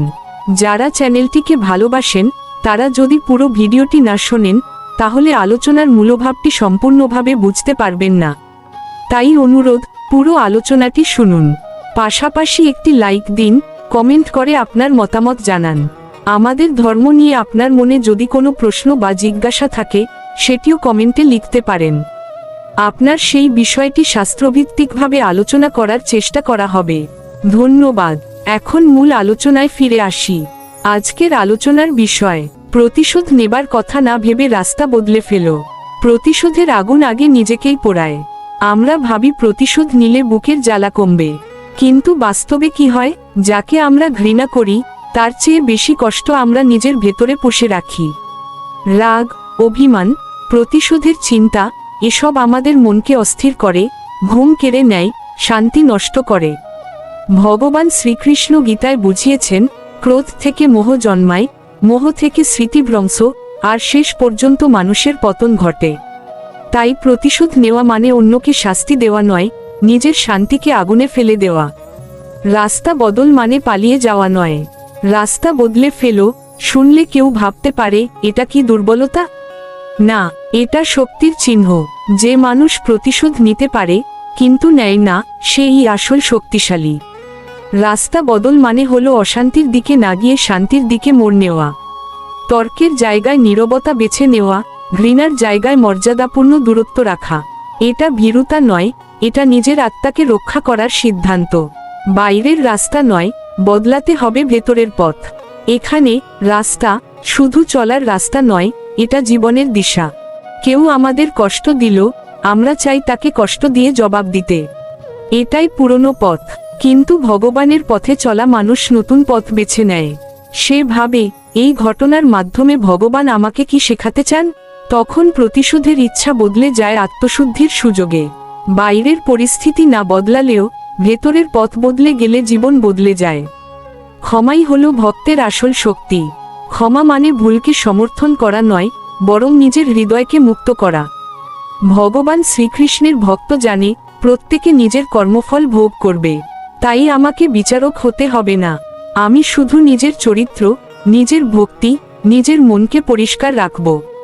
যে ক্ষমা করতে পারে সে আসলে ভগবানের গুণ ধারণ করতে শুরু করে। কারণ দয়া, সহনশীলতা, করুণা এই গুণগুলোই ভক্তির অলংকার। প্রতিশোধ ছেড়ে ভগবানের পথে চলাই আসল জয়। প্রতিশোধ নিলে হয়তো মুহূর্তের তৃপ্তি আসে, কিন্তু ভেতরে অন্ধকার বাড়ে। আর রাস্তা বদলে ভগবানের পথে এলে প্রথমে কষ্ট হলেও পরে গভীর শান্তি আসে। যে নিজের রাগ জয় করতে পারে সেই আসল বিজয়ী। মানুষকে হারানো বড় জয় নয়, নিজের নেতিবাচক মনকে হারানোই সবচেয়ে বড় জয়। প্রতিশোধের চিন্তা কেন বন্ধন সৃষ্টি করে? শাস্ত্রে বলা হয়েছে, মানুষের মনই তার বন্ধু, আবার মনই তার শত্রু। যখন আমরা প্রতিশোধের কথা ভাবি তখন আমরা আসলে সেই মানুষটির সাথে নিজের মনকে বেঁধে ফেলি। সে আমাদের জীবনে যতটা ক্ষতি করেছে তার চেয়েও বেশি জায়গা আমরা তাকে দিয়ে দিই নিজের হৃদয়ে। গীতার শিক্ষায় বোঝা যায়, আসক্তি থেকেই দুঃখের শুরু। প্রতিশোধের আসক্তি আমাদের কর্মবন্ধনে আরও শক্ত করে জড়িয়ে ফেলে। কর্মফল ভগবানের হাতে, আমার হাতে নয়। আমরা প্রায়ই ভাবি, ও আমাকে কষ্ট দিয়েছে, ওকে শাস্তি পেতেই হবে। কিন্তু শাস্ত্র স্পষ্ট বলে, প্রত্যেকেই নিজের কর্মফল পায়। ভগবান শ্রীকৃষ্ণ সর্বজ্ঞ সাক্ষী, তিনি কারো প্রতি অবিচার করেন না। তাই আমি যদি বিচারকের আসনে বসি তাহলে আমি ভগবানের জায়গা নিতে চাইছি। ভক্তের কাজ বিচার করা নয়, নিজের কর্তব্য ও ভক্তি পালন করা। রাস্তা বদল মানে চেতনার স্তর বদল। একই ঘটনার সামনে দুজন মানুষ দাঁড়ালে একজন প্রতিশোধের কথা ভাবে, আরেকজন ভাবে এটা আমার সহনশীলতা বাড়ানোর সুযোগ। এটাই চেতনার পার্থক্য। রাস্তা বদল মানে বাইরের জায়গা ছেড়ে চলে যাওয়া নয়, চিন্তার স্তর উপরে তুলে নেওয়া। শাস্ত্র বলে, যে ব্যক্তি সুখ দুঃখে সমবুদ্ধি রাখে সে ধীরে ধীরে আধ্যাত্মিক উন্নতির দিকে এগোয়। ভক্ত প্রতিশোধ নেয় না, আশ্রয় নেয়। ভক্তের প্রথম কাজ প্রতিক্রিয়া দেখানো নয়, আশ্রয় নেওয়া। কষ্ট পেলে সে ভাবে, হে ভগবান, তুমি আছো, তুমি জানো। এই ভরসাই তার শক্তি। যখন আমরা প্রতিশোধ ছেড়ে ভগবানের আশ্রয়ে যাই তখন মন ধীরে ধীরে নরম হয়, কঠোরতা গলে যায়। তখন বুঝতে পারি, এই ঘটনাও আমার জীবনের এক শিক্ষা ছিল। নিজের পথ বদল মানেই ভাগ্যের দিক বদল। জীবনের মোড়গুলো খুব সূক্ষ্ম। একটি সিদ্ধান্ত, আমি প্রতিশোধ নেব নাকি নিজেকে সরিয়ে নেব, এই সিদ্ধান্তই ভবিষ্যৎ গড়ে দেয়। প্রতিশোধের পথ অন্ধকারে নিয়ে যায়, আর আত্মসংযমের পথ আলোয়। শাস্ত্র বলে, যে ব্যক্তি নিজের ইন্দ্রিয় ও ক্রোধকে নিয়ন্ত্রণ করতে পারে সেই প্রকৃত সুখ লাভ করে। তাই নিজের পথ বদল মানে শুধু পরিস্থিতি বদল নয়, নিজের ভবিষ্যৎ বদল। প্রতিশোধ মানুষকে নিচের স্তরে নামায়। শাস্ত্রে মানুষের তিনটি গুণের কথা বলা হয়েছে, সত্য, রজ, তম। প্রতিশোধের ইচ্ছা মানুষকে ধীরে ধীরে তমগুণের দিকে নামিয়ে নিয়ে যায়। তখন মন অন্ধকারে ঢেকে যায়, বিচার বুদ্ধি কমে যায়, আর হৃদয় কঠোরতা জন্মায়। যে কষ্ট দিয়েছে তাকে হারানোর আগেই আমরা নিজের ভেতরের আলো হারাতে শুরু করি। তাই ভক্ত জানে, প্রতিশোধ মানে নিজের আধ্যাত্মিক শক্তি কমিয়ে ফেলা। কষ্ট এলে ভক্ত প্রশ্ন করে, আমি কি শিখলাম? সাধারণ মানুষ জিজ্ঞেস করে, ও কেন এমন করলো? কিন্তু ভক্ত জিজ্ঞেস করে, এই ঘটনার মাধ্যমে ভগবান আমাকে কি শেখাতে চাইছেন? এই প্রশ্নটাই জীবনের মোড় ঘুরিয়ে দেয়। কারণ তখন অন্যকে দোষ না দিয়ে আমরা নিজের উন্নতির দিকে তাকাই। শাস্ত্র শেখায়, প্রতিটি দুঃখ আমাদের অহং ভাঙার সুযোগ। আর অহং ভাঙলে হৃদয় নরম হয়, ভক্তি সহজ হয়। রাস্তা বদল মানে নিজের শক্তি সংরক্ষণ। ঝগড়া, প্রতিশোধ, রাগ এসবের পেছনে প্রচুর মানসিক শক্তি নষ্ট হয়। দিন শেষে মন ক্লান্ত, হৃদয় ভারী। কিন্তু যখন আমরা সিদ্ধান্ত নিই, আমি এই পথে আর হাঁটব না, তখন সেই শক্তি ভক্তি, নামজপ, প্রার্থনা, ভালো কাজে লাগতে শুরু করে। শাস্ত্র বলে, মানুষের শক্তি সীমিত, সেটি কোথায় ব্যয় করব, সেই সিদ্ধান্তই আমাদের ভবিষ্যৎ গড়ে। ভগবান দেখছেন এই বিশ্বাসী ভক্তের শান্তি। যখন মনে হয় আমার সাথে অন্যায় হয়েছে, তখন ভক্ত মনে করে ভগবান সব দেখছেন। এই বিশ্বাস মানুষকে ভেতর থেকে স্থির করে। কারণ তখন প্রতিশোধ নেওয়ার তাড়না কমে যায়। আমরা বুঝতে শিখি, আমি কারো ভাগ্য নির্ধারণ করতে আসিনি, আমি শুধু নিজের চরিত্র আর ভক্তি রক্ষা করতে এসেছি। প্রতিশোধ ছাড়া এগিয়ে যাওয়াই প্রকৃত উন্নতি। জীবনে এগিয়ে যাওয়া মানে শুধু সাফল্য নয়, মানসিক উচ্চতাও। কেউ আমাকে আঘাত দিল, আর আমি সেই আঘাতকে কেন্দ্র করে জীবন কাটালাম, তাহলে আমি আটকে গেলাম। কিন্তু আমি যদি বলি, আমি থামব না, আমি এগিয়ে যাব, তাহলেই রাস্তা বদল হয়। শাস্ত্র বলে, স্থিরচিত্ত মানুষই ধীরে ধীরে ঈশ্বর চেতনার দিকে অগ্রসর হয়। প্রতিশোধের অনল ও মনের অস্থিরতা। জীবনের পথে চলতে গিয়ে আমরা যখন কারো দ্বারা অন্যায়ভাবে আঘাত পাই, তখন আমাদের অন্তরে প্রথম যে ভাবটি জাগে তা হলো প্রতিশোধ। আমরা মনে করি, আঘাতের বদলে আঘাত দেওয়াই বুঝি বীরত্ব। কিন্তু শাস্ত্র আমাদের শেখায়, প্রতিশোধের ইচ্ছা আসলে একটি জ্বলন্ত অঙ্গারের মতো, যা অন্যকে পোড়ানোর আগে নিজের হাতকে পুড়িয়ে ছারখার করে দেয়। আপনি যখন প্রতিশোধের কথা ভাবেন, তখন আপনার মূল্যবান সময়, শক্তি এবং শান্তি সবই সেই নেতিবাচকতায় ব্যয় হয়। শ্রীকৃষ্ণ গীতায় বলেছেন, ক্রোধ থেকে সম্মোহ এবং সম্মোহ থেকে স্মৃতিভ্রম ঘটে। তাই বুদ্ধিমানের কাজ হল প্রতিশোধের আগুনে ঘি না ঢেলে নিজের শান্তি রক্ষার জন্য সেই স্থান বা পরিস্থিতি থেকে সরে আসা। রাস্তা বদলে ফেলার আধ্যাত্মিক তাৎপর্য। রাস্তা বদলে ফেলা মানে পরাজয় নয়, বরং এটি হলো উচ্চতর চেতনার পরিচয়। এর অর্থ হলো, আপনি আপনার জীবনের লক্ষ্যকে এতটাই বড় করেছেন যে সেখানে তুচ্ছ বিবাদ বা প্রতিশোধের কোনো স্থান নেই। শাস্ত্রে একে বলা হয় বিবেক। যখন আপনি বুঝতে পারেন যে আপনার যাত্রা পরমেশ্বরের দিকে, তখন রাস্তার ধারের কুকুরের ডাক শুনে আপনি থমকে দাঁড়াবেন না। সমুদ্র যেমন অগণিত নদীর জল গ্রহণ করেও শান্ত থাকে, একজন প্রকৃত জ্ঞানীর মনও তেমনি বাইরের আঘাত সহ্য করেও নিজের লক্ষ্যে স্থির থাকে। রাস্তা বদলে ফেলা মানে হলো নিজের শক্তির অপচয় রোধ করে তাকে আত্মোন্নতিতে নিয়োগ করা। ক্ষমা শ্রেষ্ঠ বীরের লক্ষণ। শাস্ত্রে বলা হয়েছে, ক্ষমা বীরস্য ভূষণম, অর্থাৎ ক্ষমাই হলো বীরের অলঙ্কার। প্রতিশোধ নেওয়া সহজ, কিন্তু ক্ষমা করা কঠিন। যখন আপনি কাউকে ক্ষমা করে নিজের রাস্তা বদলে ফেলেন, তখন আপনি আসলে তাকে করুণা করেন। শ্রীমদ্ভগবদ্গীতায় 16 নম্বর অধ্যায় ভগবান ক্ষমা কে দৈবী সম্পদ হিসেবে উল্লেখ করেছেন। প্রতিশোধ নিলে আপনি কেবল সেই ব্যক্তির স্তরে নেমে যান, কিন্তু ক্ষমা করলে আপনি ভগবানের গুণাবলী নিজের মধ্যে ধারণ করেন। মনে রাখবেন, ভগবান শ্রীকৃষ্ণ শিশুপালকে 100 বার ক্ষমা করেছিলেন। তিনি আমাদের শিখিয়েছেন যে ধৈর্য ও ক্ষমাই হল পরম ধর্ম। কর্মফল ও ভগবানের বিচার। অনেকে মনে করেন, প্রতিশোধ না নিলে হয়তো অন্যায়কারী পার পেয়ে যাবে। কিন্তু সনাতন শাস্ত্রের কর্মফল তত্ত্ব অনুযায়ী এই ব্রহ্মাণ্ডে কোনো কাজই বৃথা যায় না। শ্রীকৃষ্ণ গীতায় বলেছেন, যথা ধেনুসহস্রেষু বৎস বিন্দতি মাতারাম, অর্থাৎ হাজারো গরুর মধ্যেও বাছুর যেমন নিজের মাকে খুঁজে নেয়, কর্মফলও তেমনি তার কর্তাকে খুঁজে বের করবেই। তাই বিচার করার ভার আপনি নিজের হাতে না নিয়ে পরমেশ্বরের ওপর ছেড়ে দিন। আপনি যখন প্রতিশোধের কথা ভাবা বন্ধ করে নিজের রাস্তা বদলে ফেলেন, তখন ভগবান স্বয়ং আপনার পক্ষ হয়ে সেই কর্মফলের বিধান করেন। আপনার কাজ কেবল নিজের স্বধর্ম পালন করা। অহংকার বিসর্জন ও আত্মোপলব্ধি। প্রতিশোধের মূল উৎস হলো আমাদের অহংকার। যখন আমাদের অহং এ আঘাত লাগে, তখনই আমরা অন্যকে ধ্বংস করতে চাই। কিন্তু শাস্ত্র বলে এই দেহ ও অহংকার অনিত্য। আপনি যদি নিজেকে কেবল একটি শরীর মনে করেন তবেই আপনি অপমানের প্রতিশোধ নিতে চাইবেন। কিন্তু আপনি যখন নিজেকে আত্মার স্তরে অনুভব করবেন তখন বুঝতে পারবেন যে অপমান বা সম্মান সবই মায়া। শ্রীকৃষ্ণ অর্জুনকে বারবার এই মায়া কাটিয়ে ওঠার পরামর্শ দিয়েছেন। রাস্তা বদলে ফেলার অর্থ হল নিজের অহংকারকে তুচ্ছ করে পরম সত্যের দিকে এক ধাপ এগিয়ে যাওয়া। সময় ও জীবনের মূল্য। মানুষের আয়ু অত্যন্ত সীমিত। এই অল্প সময়ে আমাদের অনেক পথ অতিক্রম করতে হবে। প্রতিটি মুহূর্ত যদি আমরা অন্যের সমালোচনা বা প্রতিশোধের পরিকল্পনা করে কাটিয়ে দিই তবে ভজন ও আত্মোন্নতির সময় কোথায়? শাস্ত্রে বলা হয়েছে এই মনুষ্য জন্ম দুর্লভ।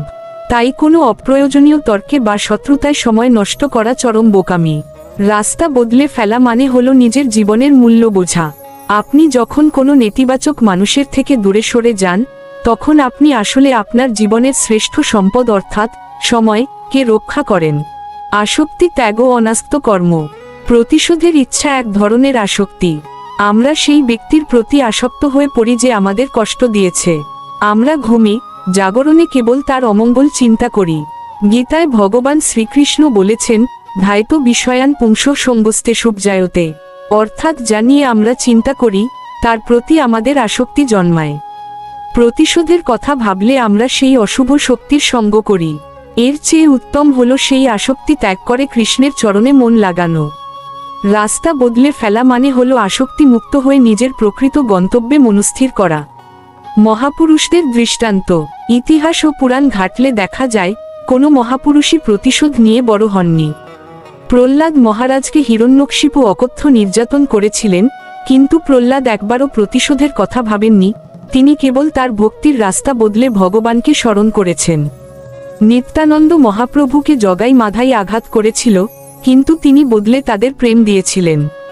এই মহৎ চরিত্রগুলো আমাদের শেখায় যে নিজের লক্ষ্যে অবিচল থাকলে বাইরের কোনো আঘাতই আমাদের পথ রোধ করতে পারে না। প্রতিশোধ নেওয়া হলো সাধারণ মানুষের কাজ, আর রাস্তা বদলে ক্ষমা করা হলো দেবতার কাজ। মানসিক শান্তি ও যোগযুক্ত হওয়া। প্রতিশোধের চিন্তা মনকে বিক্ষিপ্ত করে, যা যোগের পথে প্রধান বাধা। ভগবান গীতায় বলেছেন শান্তস্য কুত সুখম, অর্থাৎ যার মনে শান্তি নেই তার সুখ কোথায়? আপনি যদি প্রতিনিয়ত প্রতিশোধের আগুনে জ্বলতে থাকেন তবে আপনার পক্ষে ভক্তি করা বা শান্তিতে থাকা সম্ভব নয়। রাস্তা বদলে ফেলার মানে হলো মনের সব জঞ্জাল পরিষ্কার করে হৃদয়ে শ্রীকৃষ্ণের জন্য স্থান তৈরি করা। যখন আপনি অন্যের মন্দ চিন্তা ত্যাগ করবেন তখনই আপনার হৃদয় সাত্ত্বিক গুণের উদয় হবে এবং আপনি প্রকৃত আনন্দের সন্ধান পাবেন। জীবনের পরম লক্ষ্য। আমাদের জীবনের শেষ লক্ষ্য হলো শ্রীকৃষ্ণের চরণে আশ্রয় লাভ করা। এই যাত্রাপথে অনেক বাধা আসবে, অনেক মানুষ আপনাকে থামিয়ে দিতে চাইবে, কিন্তু বুদ্ধিমান পথিক যেমন পথের পাথর নিয়ে বিবাদ না করে পাশ কাটিয়ে এগিয়ে যান, আপনিও তেমনি প্রতিশোধের কথা না ভেবে নিজের আধ্যাত্মিক উন্নতির রাস্তা বদলে ফেলুন। বিদ্যা ও ভক্তি যদি আমাদের ধৈর্য না শেখায় তবে সেই শিক্ষার কোনো মূল্য নেই। তাই আসুন আমরা ক্ষুদ্রতা ত্যাগ করি এবং উদার হৃদয় পরম সত্যের দিকে ধাবিত হই। প্রতিদিন রাত 8টায় এমন আধ্যাত্মিক আলোচনা শুনতে আমাদের চ্যানেলের সঙ্গে অবশ্যই থাকবেন। ভালো থাকবেন আর কৃষ্ণ ভাবনায় মগ্ন থাকবেন। আমিও যেন ভগবান শ্রীকৃষ্ণের ভাবনায় মগ্ন থাকতে পারি, এই আশীর্বাদ চেয়ে আজ এখানেই থামছি। শ্রী মিলন দেবনাথ। হরে কৃষ্ণ। নমস্কার, আমাদের কৃষ্ণা টক্স বাংলা চ্যানেলে আপনাদের অন্তরের অন্তঃস্থল থেকে স্বাগতম। আজকের আলোচনার শিরোনাম বন্ধু তুমি, শত্রু তুমি, তুমি আমার সাধনা। এটি কেবল একটি গানের লাইন নয়, বরং আমাদের জীবনের গভীর আধ্যাত্মিক সত্যকে তুলে ধরে। জীবনে বন্ধু আসে, শত্রু আসে। বন্ধু আমাদের সঙ্গে আনন্দ ভাগ করে, শত্রু আমাদের পরীক্ষা নেয়। কিন্তু আসল শিক্ষা হলো মনকে স্থির রেখে আমরা এই সব ঘটনাকে কিভাবে ব্যবহার করি আমাদের সাধনায়। ভগবান শ্রীকৃষ্ণ গীতায় বলেছেন যা কিছু ঘটে সবই তার ইচ্ছায় ঘটে। অর্থাৎ বন্ধু হোক বা শত্রু, প্রতিটি সম্পর্ক আমাদের মনকে প্রশিক্ষণ দিচ্ছে। যারা আমাদের খুশি দেয় তারা আমাদের হৃদয়কে উজ্জ্বল করে, যারা আমাদের কষ্ট দেয় তারা আমাদের ধৈর্য, ধ্যান এবং আত্মসংযমের পাঠ শেখায়।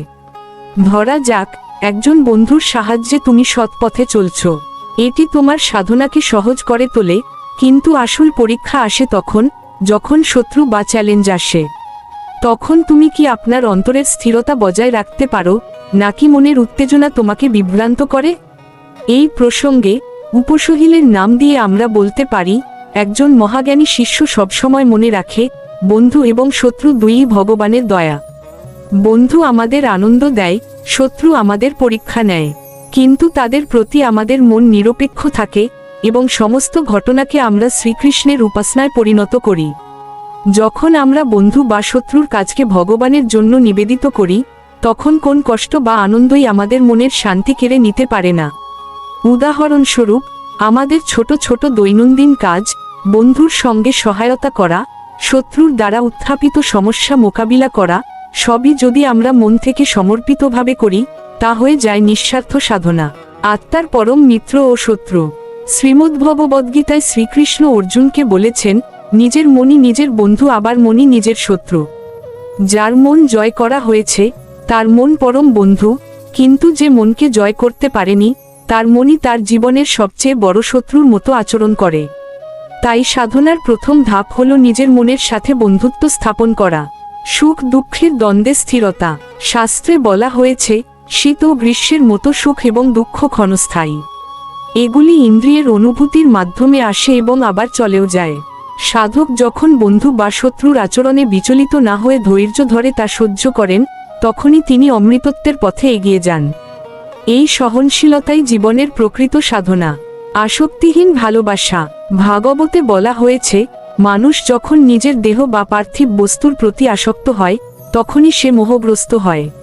প্রকৃত বন্ধু সেই, যে আমাদের ভগবানের পথে এগিয়ে নিতে সাহায্য করে। সাধকের দৃষ্টিতে শত্রু হল সেই পরিস্থিতি যা আমাদের আসক্তির জালে আবদ্ধ করে। আসক্তি ত্যাগ করে নিঃস্বার্থভাবে কর্ম করাই হল মুক্তি। কাম ও ক্রোধের বিনাশ। শ্রীকৃষ্ণ কাম, ক্রোধ ও লোভকে নরকের তিনটি দ্বার হিসেবে চিহ্নিত করেছেন। এই তিনটি প্রবৃত্তিই মানুষের অন্তরের বড় শত্রু। সাধনার মাধ্যমে যখন মানুষ এই শত্রুগুলোকে জয় করে, তখন তার অন্তরে প্রেমের প্রদীপ জ্বলে ওঠে এবং সে পরম শান্তি লাভ করে। সমদর্শিতার মহান শিক্ষা। শাস্ত্রে পণ্ডিত বা সাধকের লক্ষণ হিসেবে বলা হয়েছে সমদর্শিতা। তিনি বিদ্যাবিনয়সম্পন্ন ব্রাহ্মণ, গাভী, হস্তি, কুকুর বা চণ্ডাল সকলের মধ্যেই পরমাত্মার উপস্থিতি দেখতে পান। যখন আমরা বন্ধু ও শত্রুকে পৃথক চোখে না দেখে উভয়ের মধ্যে শ্রীকৃষ্ণের সত্তা অনুভব করি, তখনই সাধনা পূর্ণতা পায়। কর্মফলের ঊর্ধ্বে অবস্থান। শ্রীমদ্ভগবদ্গীতার প্রধান শিক্ষা হল, কর্মে তোমার অধিকার আছে, কিন্তু ফলে নয়। বন্ধু যখন উপকার করে বা শত্রু যখন ক্ষতি করে, দুটি পূর্বকৃত কর্মের ফল হিসেবে গ্রহণ করা উচিত। এই বিশ্বাস থাকলে কোনো প্রতিকূলতাই সাধককে বিচলিত করতে পারে না। দৈবী ও আসুরি প্রবৃত্তির লড়াই। মানুষের হৃদয় সর্বদা দৈবী সম্পদ ও আসুরি সম্পদের যুদ্ধ চলে। অভয়, চিত্তশুদ্ধি ও জ্ঞানযোগ হল দৈবী গুণ, অন্যদিকে দম্ভ, দর্প ও অভিমান হল আসুরি গুণ। শত্রু আসলে বাইরে নয়, আমাদের ভেতরের এই আসুরি প্রবৃত্তিগুলোই আমাদের বড় শত্রু। ভক্তির মাধ্যমে শত্রু জয়। শ্রীমদ্ভাগবতে প্রহ্লাদ মহারাজের চরিত্র থেকে আমরা শিখি যে, পরম শত্রু হিরণ্যকশিপু শত চেষ্টা করেও তাকে বিনাশ করতে পারেনি। কারণ প্রহ্লাদ শত্রুর মধ্যেও ভগবানকে দেখেছিলেন। অবিচল ভক্তি থাকলে চরম শত্রু ও সাধনার সহায়ক শক্তিতে পরিণত হয়। জরা ও মৃত্যুর ভয় থেকে মুক্তি। এই নশ্বর দেহ ব্যাধি ও বার্ধক্যের অধীন। সাধক জানেন যে মৃত্যু অনিবার্য, তাই তিনি শরীরের শত্রুকে ভয় না পেয়ে আত্মার অমরত্বের কথা স্মরণ করেন।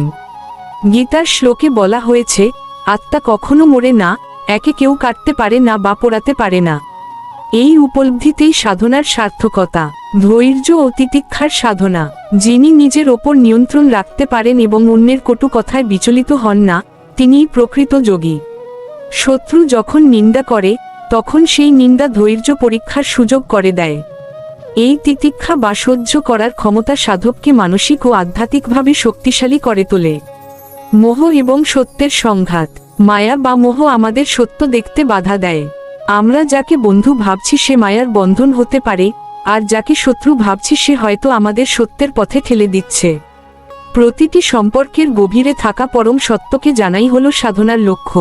বুদ্ধির স্থিরতা ও প্রজ্ঞা। ভগবদ্গীতায় স্থিতপ্রজ্ঞ ব্যক্তির বর্ণনা দেওয়া হয়েছে। তিনি সুখে আনন্দিত হন না এবং দুঃখে বিষণ্ণ হন না। বন্ধু ও শত্রুর আচরণে যার বুদ্ধি স্থির থাকে তিনি পরমাত্মার সাথে যুক্ত হতে পারেন। এই স্থিরতাই হল জীবনের শ্রেষ্ঠ সাধনা। শরণাগতির পরম পথ।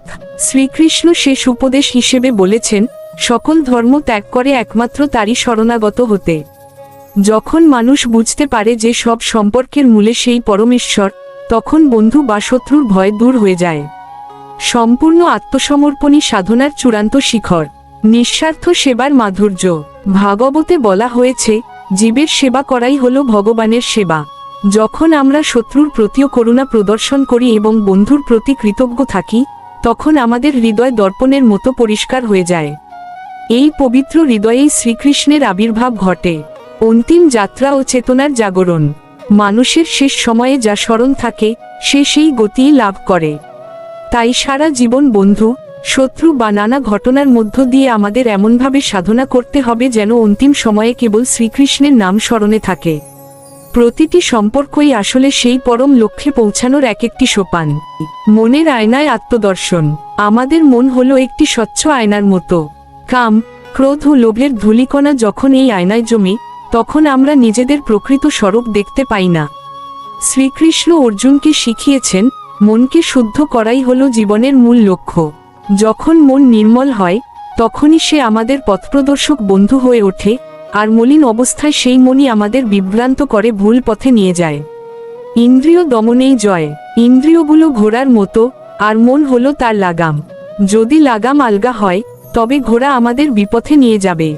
তাই সাধকের কাছে ইন্দ্রিয়গুলো যেমন শত্রু হতে পারে, সঠিক সাধনার মাধ্যমে তারাই আবার ভক্তির উপকরণ হয়ে উঠতে পারে। ইন্দ্রিয় জয় করাই হলো নিজেকে চেনার প্রথম সোপান। অহংকার, অলক্ষ্য শত্রু। মানুষের সবচেয়ে বড় শত্রু বাইরে নয়, বরং তার ভেতরে থাকা অহংকার। যখন আমরা মনে করি আমিই কর্তা, তখনই আমরা মায়ার জালে আটকে পড়ি। শ্রীকৃষ্ণ শিখিয়েছেন যে সমস্ত কর্ম তাকে অর্পণ করে অহংকারমুক্ত হওয়াই হলো পরম বন্ধুর লক্ষণ। এই অহংকার ত্যাগ করাই হলো প্রকৃত সাধনা। বিচার বুদ্ধি ও বিবেকের জাগরণ। মন যখন চঞ্চল হয়, তখন বিবেকই আমাদের রক্ষা করে। পরমাত্মা আমাদের হৃদয় বিবেক রূপে অবস্থান করেন। আমরা যখন বিবেকের কথা শুনি, তখন পরমাত্মা আমাদের বন্ধু হন। কিন্তু যখন আমরা লালসার বশবর্তী হয়ে বিবেকের কণ্ঠরোধ করি, তখন আমরা নিজেই নিজের অমঙ্গল ডেকে আনি। কর্মের বন্ধন ও মুক্তি। শ্রীমদ্ভগবদ্গীতা অনুযায়ী কর্মফল ত্যাগ করাই হলো শ্রেষ্ঠ সাধনা। আসক্তিযুক্ত কর্ম আমাদের জন্ম মৃত্যুর চক্রে আটকে রাখে, সেখানে কর্ম আমাদের শত্রু।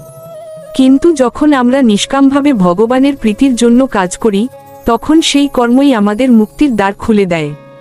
ধৈর্য ও স্থিরতার শক্তি। জীবনের চড়াই উতরাইয়ে যারা অবিচল থাকে, তারাই মহাত্মা। সুখের সময় আনন্দিত না হওয়া এবং দুঃখের সময় ভেঙে না পড়াই হলো যোগীর লক্ষণ। এই ধৈর্যই আমাদের মনের শত্রুতাকে বিনাশ করে এবং আত্মার সাথে পরমাত্মার মিলন ঘটায়।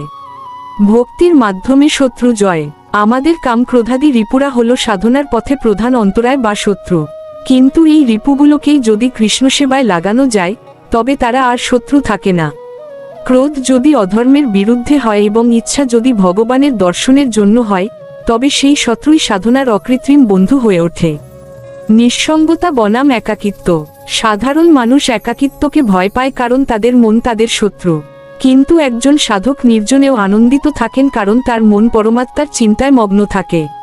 একা থাকা যখন ভয়ের বদলে আনন্দের হয়ে ওঠে, তখনই বুঝতে হবে মন এখন বন্ধুর মতো আচরণ করছে। মায়ার আবরণ ও কৃষ্ণের করুণা।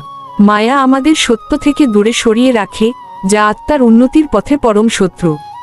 কিন্তু যখন আমরা শরণাগতির মাধ্যমে শ্রীকৃষ্ণের কৃপা প্রার্থনা করি, তখন সেই মাই তার দৈবী শক্তি হিসেবে আমাদের সাধনায় সাহায্য করে। শরণাগতিই হল শত্রুতাকে মিত্রতায় রূপান্তর করার চাবিকাঠি। আত্মজয়ের অমৃত স্বাদ। যে ব্যক্তি নিজেকে জয় করেছে, তার জন্য জগৎ ব্রহ্মময়। সেখানে কোনো শত্রু নেই, নেই কোনো দেশ।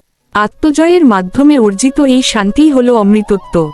বন্ধু তুমি, শত্রু তুমি, এই দর্শনের শেষ কথা হলো নিজের ভেতরের লড়াই শেষ করে পরম শান্তিতে বিলীন হওয়া। বন্ধু কখনো আমাদের সাহায্য করে, কখনো শত্রু চ্যালেঞ্জ দেয়। শ্রীকৃষ্ণ শিখিয়েছেন সবকিছুকে সাধনার অংশ হিসেবে নাও। যখন বন্ধু পাশে থাকে তার আনন্দকে ভাগ করে নাও। শত্রুর সঙ্গে সংযোগ, প্রতিকূলতা মোকাবিলা মানসিক শক্তি বৃদ্ধি করে। অন্তরের যুদ্ধ। মানুষের অন্তরে সদা দুটি শক্তি লড়াই করে, আনন্দের বাসনা ও দুঃখের ভয়। শাস্ত্রে বলা হয়েছে এই যুদ্ধকে সচেতনভাবে পরিচালনা করলে মন স্থির হয়। বন্ধু, শত্রু এরা শুধু বাহ্যিক প্রতীক, আসল যুদ্ধ অন্তরে। রূপসী ও বৃষ্টি। রূপসী ও বৃষ্টির উদাহরণ দিয়ে বলা যায়, যেমন বৃষ্টি শুকনো মাটিতে জীবন আনে, তেমনি রূপসীর সাহায্য বা উদাহরণ আমাদের অন্তরকে উজ্জীবিত করে। প্রতিটি সম্পর্ক, প্রতিটি ঘটনা আমাদের সাধনার ধাপ হতে পারে। নিঃস্বার্থতা এবং ধৈর্য। সব কাজ যদি নিজের জন্য নয়, ভগবানের জন্য বা মানুষের কল্যাণে করা হয়, তা নিঃসঙ্গতা ও শান্তি আনে। ধৈর্য ধরে চেষ্টা করলে প্রতিটি শত্রু বা চ্যালেঞ্জও সাধনার অংশ হয়। চূড়ান্ত উপলব্ধি। শেষে বন্ধু, শত্রু, সাধনা সবকিছু মিলিয়ে শেখা যায় একটাই, মনকে স্থির করে অন্তরে শ্রীকৃষ্ণের স্মরণ ধরে রাখা।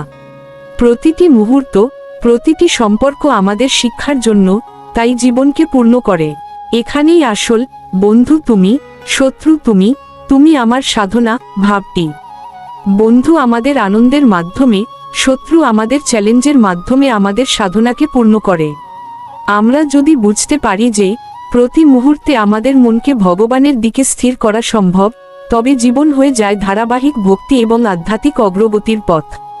শেষে মনে রাখুন, আপনার বন্ধুর ভালোবাসা বা শত্রুর চ্যালেঞ্জ সবই ভগবানের দান। যখন আমরা এই বাস্তবতাকে স্বীকার করি এবং সবকিছু শ্রীকৃষ্ণের জন্য করি, তখন জীবনের প্রতিটি মুহূর্ত হয়ে যায় ধ্যান, সাধনা এবং নিঃস্বার্থ সেবার পথ।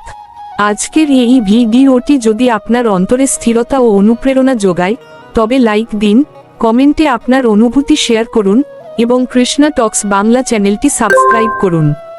আর মনে রাখবেন, প্রতিদিন রাত 8টায় আমাদের চ্যানেলে ধর্মীয় কোন না কোন বিষয়ে শাস্ত্রীয় ভিত্তিতে আলোচনা করা হয়।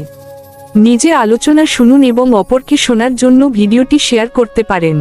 সকলেই ভালো থাকুন, সুস্থ থাকুন, কৃষ্ণ ভাবনায় মগ্ন থাকুন। আলোচনাটি বিনম্রতার সাথে নিবেদন করলেন শ্রী মিলন দেবনাথ। হরে কৃষ্ণ। জীবনের যাত্রা কি একটি লম্বা, নিরবচ্ছিন্ন পথ, নাকি এই যাত্রায় বারবার অপ্রত্যাশিত বিরতি আসে, যেখানে আমাদের মন হঠাৎ থেমে যায়, মনোযোগ বিচ্ছিন্ন হয়? জীবনের এই বিস্তৃত কর্মকাণ্ডের ব্রোট মাঝে হঠাৎ কেন আসে সেই ছেদ বা শর্ট মুহূর্ত? নমস্কার, কৃষ্ণা টক্স বাংলা চ্যানেলে আপনাদের স্বাগত। আজকের ভাবনা, ব্রোট এর মাঝে শর্ট কেন? প্রথমেই ভাবা যাক, জীবনের এই ব্রোট মুহূর্তগুলো কি শুধু দৈনন্দিন ঘটনা, নাকি এগুলো আমাদের আধ্যাত্মিক পরীক্ষা? আমরা যখন কোনো কাজ, কোনো ব্রত বা কোনো বড় আশা নিয়ে এগোই, তখন মাঝে মাঝে হঠাৎ শর্ট হয়ে যায়, অর্থাৎ আমাদের পরিকল্পনা বা মনোযোগ থেমে যায়। এই আকস্মিক ছেদ বা দুর্বলতার কারণ কি? মূলত এর মূলে রয়েছে আমাদের অভ্যন্তরীণ অস্থিরতা এবং মনোযোগের অভাব। এই শর্ট হওয়াকে আমরা আধ্যাত্মিক দৃষ্টিকোণ থেকে বিশ্লেষণ করব। দেখব, আসলে এই শর্ট হওয়া মানে ব্যর্থতা নয়, বরং এটি একটি সতর্ক সংকেত, যা আমাদের জীবনের মূল লক্ষ্যে ফিরে যেতে উৎসাহিত করে। ব্রোট মানে জীবনের বিস্তৃতি, শর্ট মানে ছেদ। আমাদের জীবনটাই হলো এক বিশাল ব্রোট, পরিকল্পনা, দীর্ঘ ক্যারিয়ার, পারিবারিক দায়িত্ব, সামাজিক কর্তব্য এবং সবচেয়ে গুরুত্বপূর্ণ, আধ্যাত্মিক উন্নতি। এই পথে আমরা এগোতে চাই সম্পূর্ণ শক্তি নিয়ে, কিন্তু হঠাৎ করেই মন বলে আর পারছি না, অথবা একটি ছোট সমস্যায় আমরা থমকে যাই। এটাই হলো শর্ট মুহূর্ত। এই শর্ট হওয়ার পেছনে কারণ কি? মূলত আমাদের অভ্যন্তরীণ অস্থিরতা। আমাদের মন যদি অস্থির থাকে, দৃষ্টি যদি ঠিক না থাকে, তখন কাজের মধ্যে বাধা আসে। এই অস্থিরতা আসে কারণ আমরা ক্ষণস্থায়ী বস্তু বা ফলের প্রতি আসক্ত হয়ে পড়ি। শ্রীমদ্ভগবদ্ গীতায় ভগবান শ্রীকৃষ্ণ বলেন, প্রজাতি যোদা কামান সর্বান পার্থ মনোগতান আত্মন্যে আত্মনা তুষ্ট স্থিত প্রজ্ঞস্তদুচ্যতে। শ্রীমদ্ভগবদ্গীতার 2য় অধ্যায়ের 55নং শ্লোক।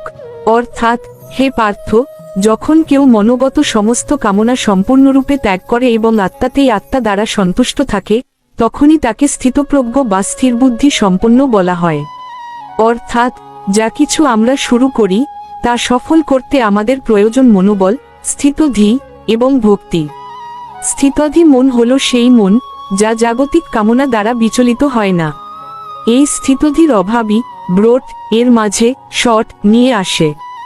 মন ও বুদ্ধির যুদ্ধ শট হওয়ার প্রধান কারণ।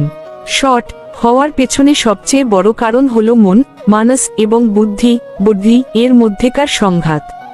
মন হলো অস্থির এবং চঞ্চল।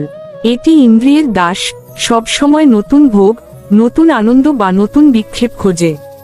মন চায় ব্রোট জীবনের প্রতিটি মুহূর্তই যেন সুখকর হয়। সামান্য কষ্ট এলেই মন কাজ থেকে সরে আসতে চায়, এটাই শট এর উৎপত্তি। অন্যদিকে বুদ্ধি হলো বিচারক। বুদ্ধি জানে জীবনের প্রকৃত লক্ষ্য স্থিরতা এবং আধ্যাত্মিক উন্নতি। কিন্তু দুর্বল মন শক্তিশালী হলে বুদ্ধি হেরে যায়। যখন এই মন দুর্বল হয়ে পড়ে তখন আমাদের ভিতরের শর্ট সার্কিট তৈরি হয়। গীতা এই মনকে নিয়ন্ত্রণ করার প্রয়োজনীয়তা তুলে ধরে। উদ্ধরেদ আত্মনাত্মান নাত্মানম অবসাদয়েত আত্মৈব হাত্তনো বন্ধু আত্মৈব রিপুর আত্মন। শ্রীমদ্ভগবদ্গীতার 6ষ্ঠ অধ্যায়ের 5 নং শ্লোক। অর্থাৎ মনুষ্য তার মনের সাহায্যেই নিজেকে উদ্ধার করবে এবং নিজেকে অধঃপতিত করবে না। মনই আত্মার বন্ধু এবং মনই আত্মার শত্রু। সুতরাং মনকে যদি নিয়ন্ত্রণ করা না যায় তবে সে জীবনের দীর্ঘ পথে বারবার বাধা সৃষ্টি করবে, অর্থাৎ শট ঘটাবে। এই শট মুহূর্তকে জয় করতে হলে মনকে স্থিতধি হতে হবে, আর স্থিতধি হওয়ার একমাত্র উপায় হলো মনকে ভগবানের চরণে যুক্ত করা। শট হওয়া আত্মার ধৈর্যের পরীক্ষা। শট হওয়া মানে কি আমরা ব্যর্থ?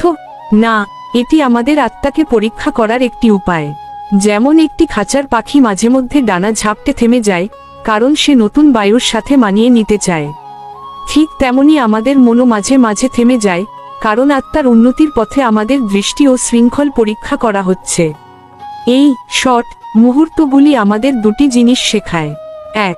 সীমাবদ্ধতা, আমাদের এই দেহের এবং মনের ক্ষমতা যে সীমিত তা মনে করিয়ে দেয়। 2. স্মরণ, এটি মনে করিয়ে দেয় যে আমাদের সমস্ত শক্তির উৎস একমাত্র ভগবান শ্রীকৃষ্ণ। যদি আমরা শট হওয়ার পরে হাল ছেড়ে দিই তবে আমরা ব্যর্থ। কিন্তু যদি আমরা এটিকে সতর্ক সংকেত মনে করে ভগবানের নাম স্মরণের মাধ্যমে আবার উঠে দাঁড়াই তবে আমরা বিজয়ী। শট থেকে স্থায়ী ব্রোট এ ফেরার পথ শরণাগতি।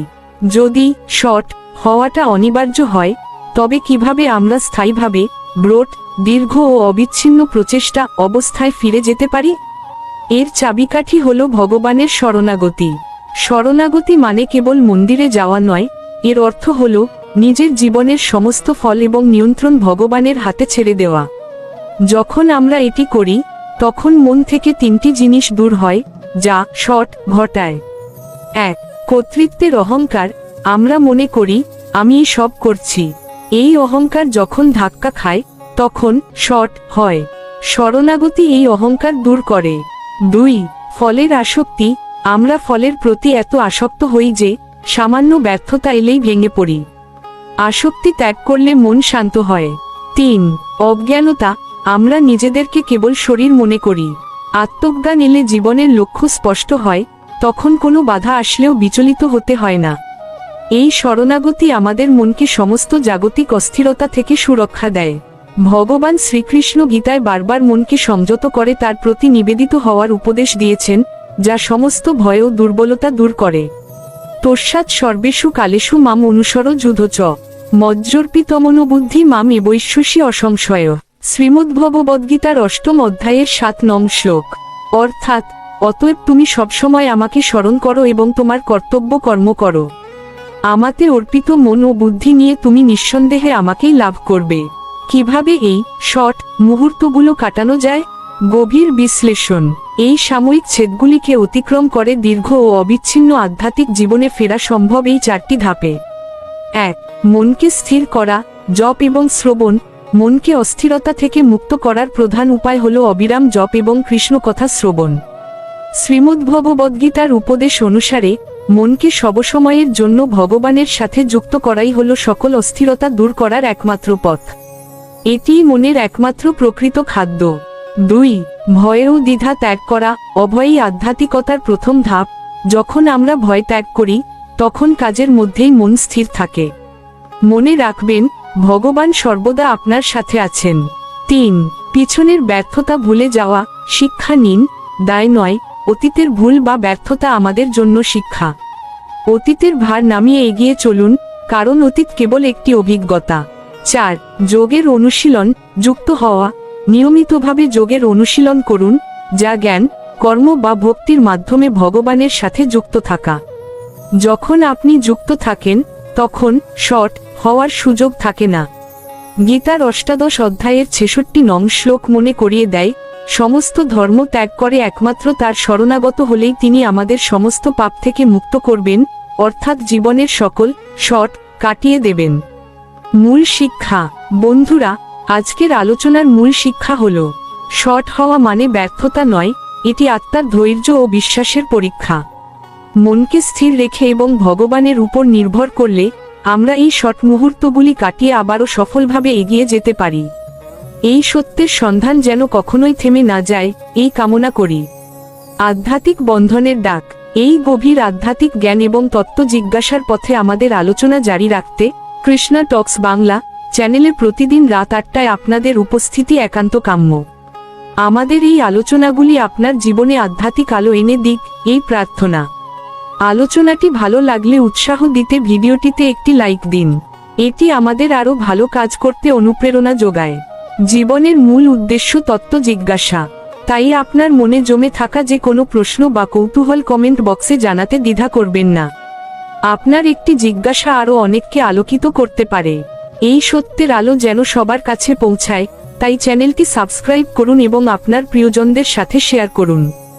সকলের জীবন ভরে উঠুক কৃষ্ণ ভাবনায়। আপনাদের সকলের হৃদয়ের শান্তি ও মঙ্গল কামনা করে আজকের এই আলোচনা নিবেদন করলেন শ্রী মিলন দেবনাথ। হরে কৃষ্ণ। নমস্কার, কৃষ্ণা টক্স বাংলা চ্যানেলে আপনাদের স্বাগত জানাই। আজকের ভাবনা, চলো চলে যাই আসল সুখের সন্ধানে। আমরা সারা জীবন ধরে ছুটে চলেছি, আমাদের প্রতিটি কাজ, প্রতিটি লক্ষ্য, প্রতিটি আকাঙ্ক্ষার মূলে রয়েছে একটি উদ্দেশ্য, সুখ লাভ করা। কিন্তু এই দুনিয়ায় আমরা যাকে সুখ বলে আঁকড়ে ধরছি, কেন তা মুহূর্তের মধ্যেই আমাদের হাত ফসকে বেরিয়ে যায়? কেন আমাদের অর্জন করা সমস্ত সাফল্য, অর্থ বা প্রতিপত্তি দীর্ঘস্থায়ী আনন্দ দিতে পারে না? এই আলোচনায় আমরা সনাতন ধর্মের শাস্ত্রীয় প্রমাণের ভিত্তিতে অনুসন্ধান করব, আসল সুখ কোথায় থাকে এবং কিভাবে আমরা সেই সুখের সন্ধান পাব। এই যাত্রাপথে আমরা দেখব, সুখের আসল ঠিকানা কি এবং কেন মনকে তার চঞ্চলতা থেকে মুক্তি দেওয়া প্রয়োজন। প্রথম উপলব্ধি, কেন আমরা জাগতিক সুখ খুঁজে পাই না? আমাদের প্রথম ভুলটি হল, আমরা সুখ খুঁজি এমন সব জিনিসে যা প্রকৃতির নিয়মে ক্ষণস্থায়ী। আমরা মনে করি, নতুন গাড়ি, ভালো বাড়ি বা সমাজে সম্মান পেলেই সুখ আসবে। কিন্তু একবার সেই বস্তু অর্জন করার পর সেই আনন্দ দ্রুতই নিভে যায় এবং আমরা আবার নতুন কিছু খোঁজা শুরু করি। এটি একটি অন্তহীন চক্র। আসলে আমরা যাকে সুখ মনে করি তা হলো কেবল ইন্দ্রিয়ের সাময়িক তৃপ্তি। চোখ সুন্দর দৃশ্য চায়, কান মধুর শব্দ চায়, জিভ সুস্বাদু খাবার চায়। এই ইন্দ্রিয়গুলির মাধ্যমে যে সুখ পাওয়া যায় তা ক্ষণিকের এবং এর পরিণতি দুঃখ। ঠিক যেমন চুলকানি আরামদায়ক হলেও এটি ত্বকের জন্য ক্ষতিকর, তেমনি ইন্দ্রিয় সুখও আমাদের আত্মাকে আরও জটিল বাঁধনে জড়িয়ে ফেলে। শ্রীমদ্ভগবদ্গীতার 5ম অধ্যায়ে এই ক্ষণস্থায়ী সুখের স্বরূপ ব্যাখ্যা করে শ্রীকৃষ্ণ স্পষ্টভাবে বলেছেন, যে হি সংস্পর্শজা ভোগা দুঃখজনয় এবতে আদ্যন্তবন্ত কৌন্তেয় নতেষু রমতে বুদ্ধিমান। শ্রীমদ্ভগবদ্গীতার 5ম অধ্যায়ের 22 নং শ্লোক। অর্থাৎ, বিষয়সমূহের সঙ্গে ইন্দ্রিয়ের সংযোগে যে সব ভোগ উৎপন্ন হয় সেগুলি দুঃখেরই কারণ। হে কৌন্তেয়, সেগুলির আদি আছে, তাই সেগুলির অন্ত আছে। এই কারণে বুদ্ধিমান ব্যক্তিরা সেই সব সুখের অতি বা আনন্দ লাভ করেন না। বুদ্ধিমান ব্যক্তি সেই সুখের পিছনে ছোটেন না যার শুরু এবং শেষ দুটোই আছে। কারণ যে সুখের শেষ আছে তার শেষ মুহূর্তে বা শেষ হওয়ার আশঙ্কায় কেবল দুঃখই লুকিয়ে থাকে। তাই আসল সুখের সন্ধান করতে হলে আমাদের প্রথমে এই ক্ষণস্থায়ী ইন্দ্রিয় সুখের ধারণা থেকে নিজেদের মুক্ত করতে হবে। আসল সুখ কোথায় থাকে? ভগবানের নির্দেশ। তাহলে আসল সুখের ঠিকানা কি? শাস্ত্রে 2 ধরনের সুখের কথা বলা হয়েছে, সুখ যা জাগতিক এবং ক্ষণস্থায়ী, এবং আনন্দ যা অপ্রাকৃত এবং চিরন্তন। আমাদের প্রকৃত পরিচয় হলো আমরা আত্মা, আমরা আনন্দস্বরূপ ভগবানের অংশ। জল যেমন মাছের আসল সুখ, বাষ্প যেমন আগুনের অংশ, তেমনি আমাদের আসল সুখ কেবল সেই পরম উৎসের সঙ্গে যুক্ত থাকলেই সম্ভব। আত্মা জড় প্রকৃতির তিনটি গুণ, সত্ত্ব, রজ ও তম, দ্বারা আবৃত থাকায় সে তার আসল পরিচয় ও সুখের কথা ভুলে যায়। আসল সুখ বাইরে বা জাগতিক কোনো বস্তুর মধ্যে নেই। আসল সুখের ঠিকানা হলো আমাদের হৃদয়ের গভীরে, যা একমাত্র ভগবানের সেবায় ও প্রেমে প্রকাশিত হয়। শ্রীমদ্ভাগবতে জীবনের উদ্দেশ্য ব্যাখ্যা করে বলা হয়েছে, জীবনের লক্ষ্য ইন্দ্রিয় তৃপ্তি নয়, বরং এমন প্রেমময় সম্পর্ক স্থাপন যা আত্মাকে প্রসন্ন করে। এই প্রসঙ্গে শ্রীমদ্ভাগবতের একটি মূল শ্লোক স্মরণ করা যাক, যা জীবনের উদ্দেশ্যকে সঠিকভাবে চিহ্নিত করে। কামস্য নেন্দ্রিয় প্রীতির লাভ জীবত যাবতা, জীবস্য তত্ত্ব জিজ্ঞাসা নার্থ যশ্চেহ কর্মভি। শ্রীমদ্ভাগবতমের দ্বিতীয় স্কন্ধের 3 অধ্যায়ের 10 নং শ্লোক। অর্থাৎ কামনার উদ্দেশ্য ইন্দ্রিয় তৃপ্তি নয়, বরং কেবল জীবনধারণের জন্য যতটুকু প্রয়োজন ততটুকুই লাভ করা। আর মানুষের জীবনের মূল লাভ বা উদ্দেশ্য হল তত্ত্ব জিজ্ঞাসা, পরম সত্যের অনুসন্ধান করা, অন্য কোনো কর্মফল নয়। যখন আমরা বুঝতে পারি যে জীবনের উদ্দেশ্য কেবল পেট ভরানো বা ইন্দ্রিয় তৃপ্তি নয়, বরং তত্ত্ব জিজ্ঞাসা এবং আত্মার চিরন্তন আনন্দকে জাগিয়ে তোলা, ঠিক তখনই আমাদের আসল সুখের সন্ধান শুরু হয়। সুখের বাঁধন, মন ও ইন্দ্রিয়ের দাসত্ব। আমাদের আসল সুখের পথে সবচেয়ে বড় বাধা হলো আমাদের অশান্ত মন এবং লাগামহীন ইন্দ্রিয়গুলি। মন সর্বদা কোনো না কোনো জাগতিক বস্তুকে নিয়ে চিন্তা করে। এই মন যতক্ষণ পর্যন্ত ইন্দ্রিয়গুলিকে অনুসরণ করে, ততক্ষণ আমরা এর দাস হয়ে থাকি। মন যদি আমাদের বন্ধু হয়, তবে তা আমাদের মুক্তির কারণ হতে পারে। আর যদি সে শত্রু হয়, তবে তা আমাদের বন্ধনের কারণ হয়। কিন্তু বাস্তবে মন বেশিরভাগ সময়ই আমাদের শত্রু হিসেবে কাজ করে, কারণ এটি সর্বদা বাইরের জগতের প্রতি আসক্ত। এটি আমাদের এমন সব কাজ করতে বাধ্য করে, যা আমাদের আত্মার জন্য ক্ষতিকর।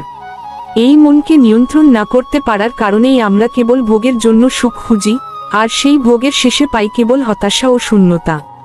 এই মনই আমাদের সেই পথে নিয়ে যায়, যেখানে আপাতদৃষ্টিতে মনে হয় অনেক কিছু আছে, কিন্তু শেষ পর্যন্ত কিছুই থাকে না।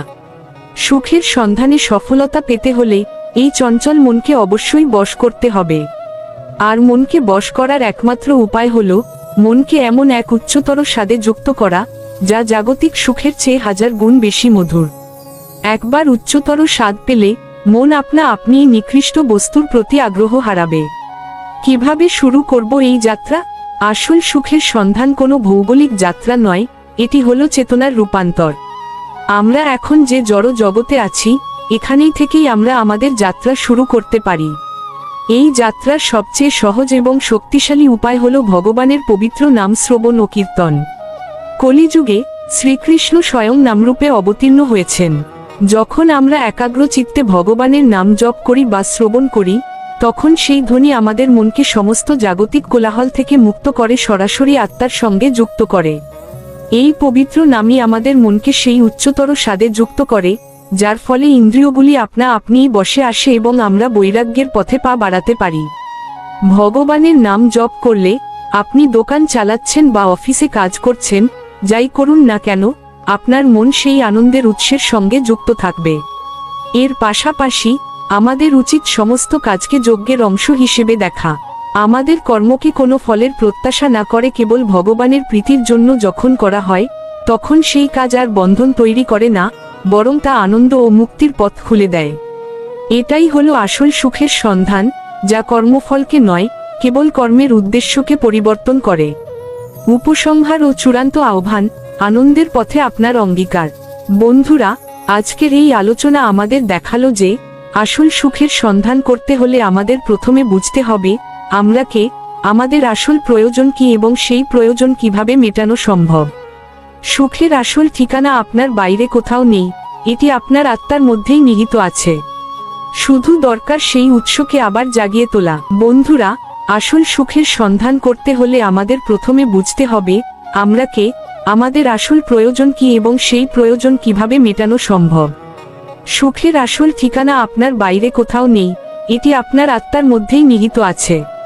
শুধু দরকার সেই উৎসকে আবার জাগিয়ে তোলা।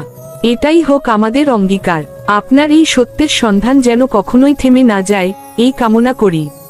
এই গভীর আধ্যাত্মিক জিজ্ঞাসা ও তার শাস্ত্রীয় ব্যাখ্যায় আলোচনা শুনতে প্রতিদিন রাত 8টায় কৃষ্ণা টক্স বাংলা চ্যানেলের সঙ্গে থাকুন।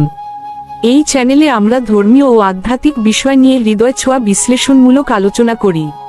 আমাদের জীবনে যদি কখনো সঠিক পথের দিশা প্রয়োজন হয়, তবে এই আলোচনা আমাদেরকে সেই পথের আলো দেখাবে। এই আলোচনা আপনাদের হৃদয়ে যদি সামান্যতম আনন্দ সঞ্চার করে থাকে, তবে ভিডিওটিতে একটি লাইক দিন। আমরা শ্রীমদ্ভাগবতে দেখলাম, জীবনের মূল লক্ষ্য হল তত্ত্ব জিজ্ঞাসা। তাই দ্বিধা করবেন না, আপনার মনে আসা যে কোনো প্রশ্ন বা জিজ্ঞাসা কমেন্ট করে জানিয়ে দিন। আপনার একটি প্রশ্নের মাধ্যমেই আমরা অনেকেই নতুন কিছু জানতে পারব এবং শাস্ত্রের আলোকে সেই তত্ত্বের বিশ্লেষণ করতে পারব। আপনার পাশে থাকা বেল আইকনটি বাজিয়ে রাখুন, যাতে কোনো গুরুত্বপূর্ণ আলোচনা আপনার মিস না হয়। আপনার বন্ধু ও পরিজনদের সাথেও চ্যানেলটি শেয়ার করে তাদেরকেও এই সুখের সন্ধানে অনুপ্রাণিত করুন। সকলের জীবন ভরে উঠুক কৃষ্ণ ভাবনায়। হরে কৃষ্ণ। মুক্তির পথ কি শুধু গেরুয়া বসনে বা সন্ন্যাসী সীমাবদ্ধ?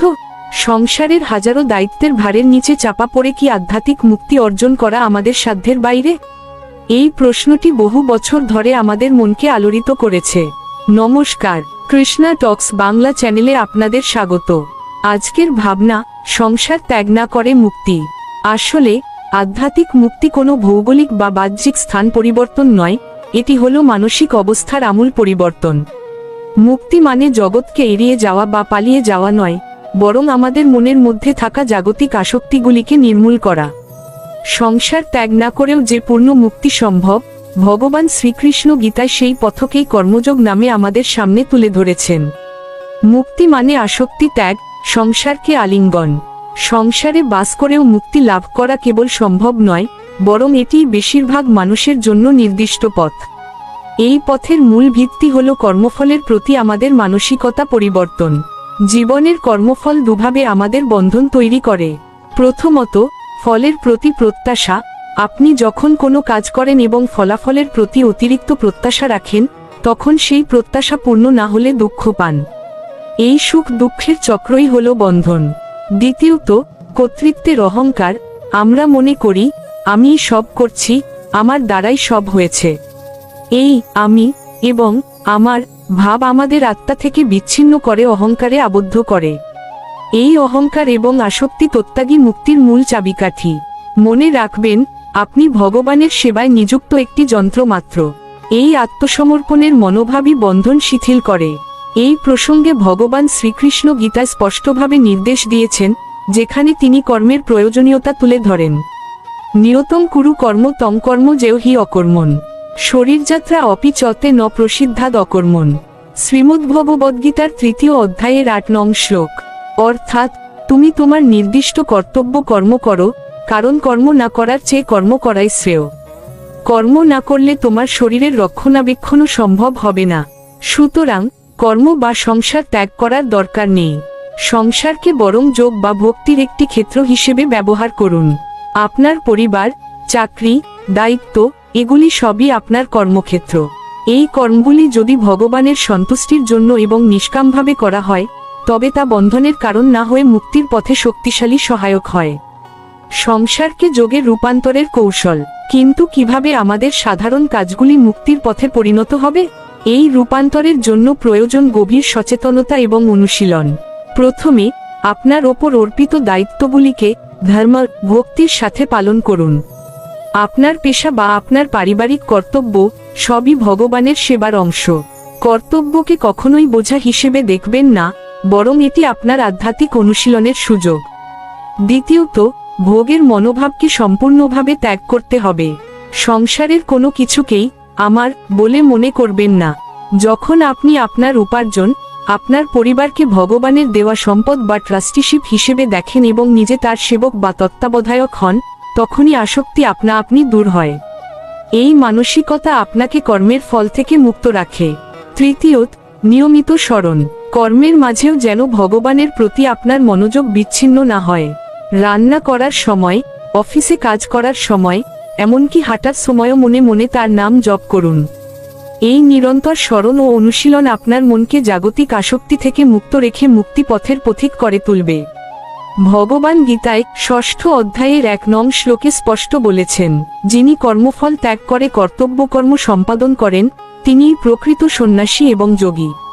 অতএব আপনার সংসারই হতে পারে আপনার মুক্তিলাভের প্রথম সোপান। এই গভীর জ্ঞান এবং তত্ত্ব জিজ্ঞাসার পথে আমাদের আলোচনা শুনতে কৃষ্ণা টক্স বাংলা চ্যানেলে প্রতিদিন রাত ৮টায় আপনাদের উপস্থিতি একান্ত কাম্য। আমাদের এই আলোচনাগুলি আপনার জীবনে আধ্যাত্মিক আলো এনে দিক, এই প্রার্থনা। আলোচনাটি ভালো লাগলে উৎসাহ দিতে ভিডিওটিতে একটি লাইক দিন। এটি আমাদের আরও ভালো কাজ করতে অনুপ্রেরণা যোগায়। জীবনের মূল উদ্দেশ্য তত্ত্ব জিজ্ঞাসা, তাই আপনার মনে জমে থাকা যে কোনো প্রশ্ন বা কৌতূহল কমেন্ট বক্সে জানাতে দ্বিধা করবেন না। আপনার একটি জিজ্ঞাসা আরও অনেককে আলোকিত করতে পারে। এই সত্যের আলো যেন সবার কাছে পৌঁছায়, তাই চ্যানেলটি সাবস্ক্রাইব করুন এবং আপনার প্রিয়জনদের সাথে শেয়ার করুন। সকলের জীবন ভরে উঠুক কৃষ্ণ ভাবনায়। আপনাদের সকলের হৃদয়ের শান্তি ও মঙ্গল কামনা করে আজকের এই আলোচনা নিবেদন করলেন শ্রী মিলন দেবনাথ। হরে কৃষ্ণ। নমস্কার, কৃষ্ণা টক্স বাংলা চ্যানেলে আপনাদের স্বাগতম। আজ আমরা এমন এক অনুভূতি নিয়ে কথা বলবো যা আমরা কেউই চাই না, কিন্তু যা ছাড়া আমাদের জীবন অপূর্ণ থেকে যায়। আজকের ভাবনা, দুঃখ যখন আশীর্বাদ হয়ে আসে। আমরা সবাই সুখের কাঙাল, আমরা সবাই আনন্দ আর হাসির পেছনে ছুটে চলি। কিন্তু বন্ধুরা, আপনারা কি কখনো স্থির হয়ে ভেবে দেখেছেন আমাদের জীবনের সবচেয়ে বড় এবং মূল্যবান শিক্ষাগুলো ঠিক কখন এসেছে? আমাদের সুখের প্রাচুর্যের দিনে, নাকি বালিশ ভেজানো চোখের জলের দিনে? আজ আমরা সেই পরম সত্য অন্বেষণ করব যা আপনার দুঃখকে দেখার দৃষ্টিভঙ্গি চিরতরে বদলে দেবে এবং আপনাকে জীবনের এক নতুন অর্থ খুঁজে পেতে সাহায্য করবে। সুখের মোহ বনাম দুঃখের জাগরণ। আমরা যখন সুখে থাকি তখন আমাদের চারপাশে এক ঘন মায়ার পর্দা তৈরি হয়। আমরা খুব সহজেই অহংকারী হয়ে উঠি এবং ভাবতে শুরু করি, এই সম্পদ, এই সম্মান, এই আপনজনদের ভালোবাসা বুঝি চিরস্থায়ী। সুখ আমাদের আধ্যাত্মিক চোখ দুটোকে বুজিয়ে দেয় এবং আমাদের প্রকৃত স্বরূপ থেকে দূরে সরিয়ে দেয়। কিন্তু দুঃখ যখন বিনা মেঘে বজ্রপাতের মতো আসে, তখন সেই মায়ার রঙিন পর্দাটি ছিঁড়ে টুকরো টুকরো হয়ে যায়। দুঃখ আমাদের নিষ্ঠুরভাবে মনে করিয়ে দেয় যে এই নশ্বর পৃথিবীতে কোনো কিছুই স্থায়ী নয়, সবই পরিবর্তনশীল।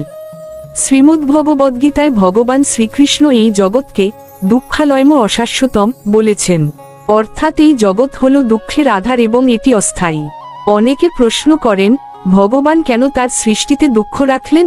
আসলে এই দুঃখই হলো আমাদের মোহের গভীর ঘুম থেকে জাগিয়ে তোলার এক দিব্য সতর্কবাণী। যেমন অ্যালার্ম ঘড়ি আমাদের ঘুম ভাঙিয়ে দিনের আলোয় নিয়ে আসে, দুঃখ তেমনি আমাদের মায়ার অন্ধকার থেকে চেতনার আলোয় ফিরিয়ে আনে। পাথরের মূর্তির মতো মানুষের জীবন ও আঘাতের সার্থকতা।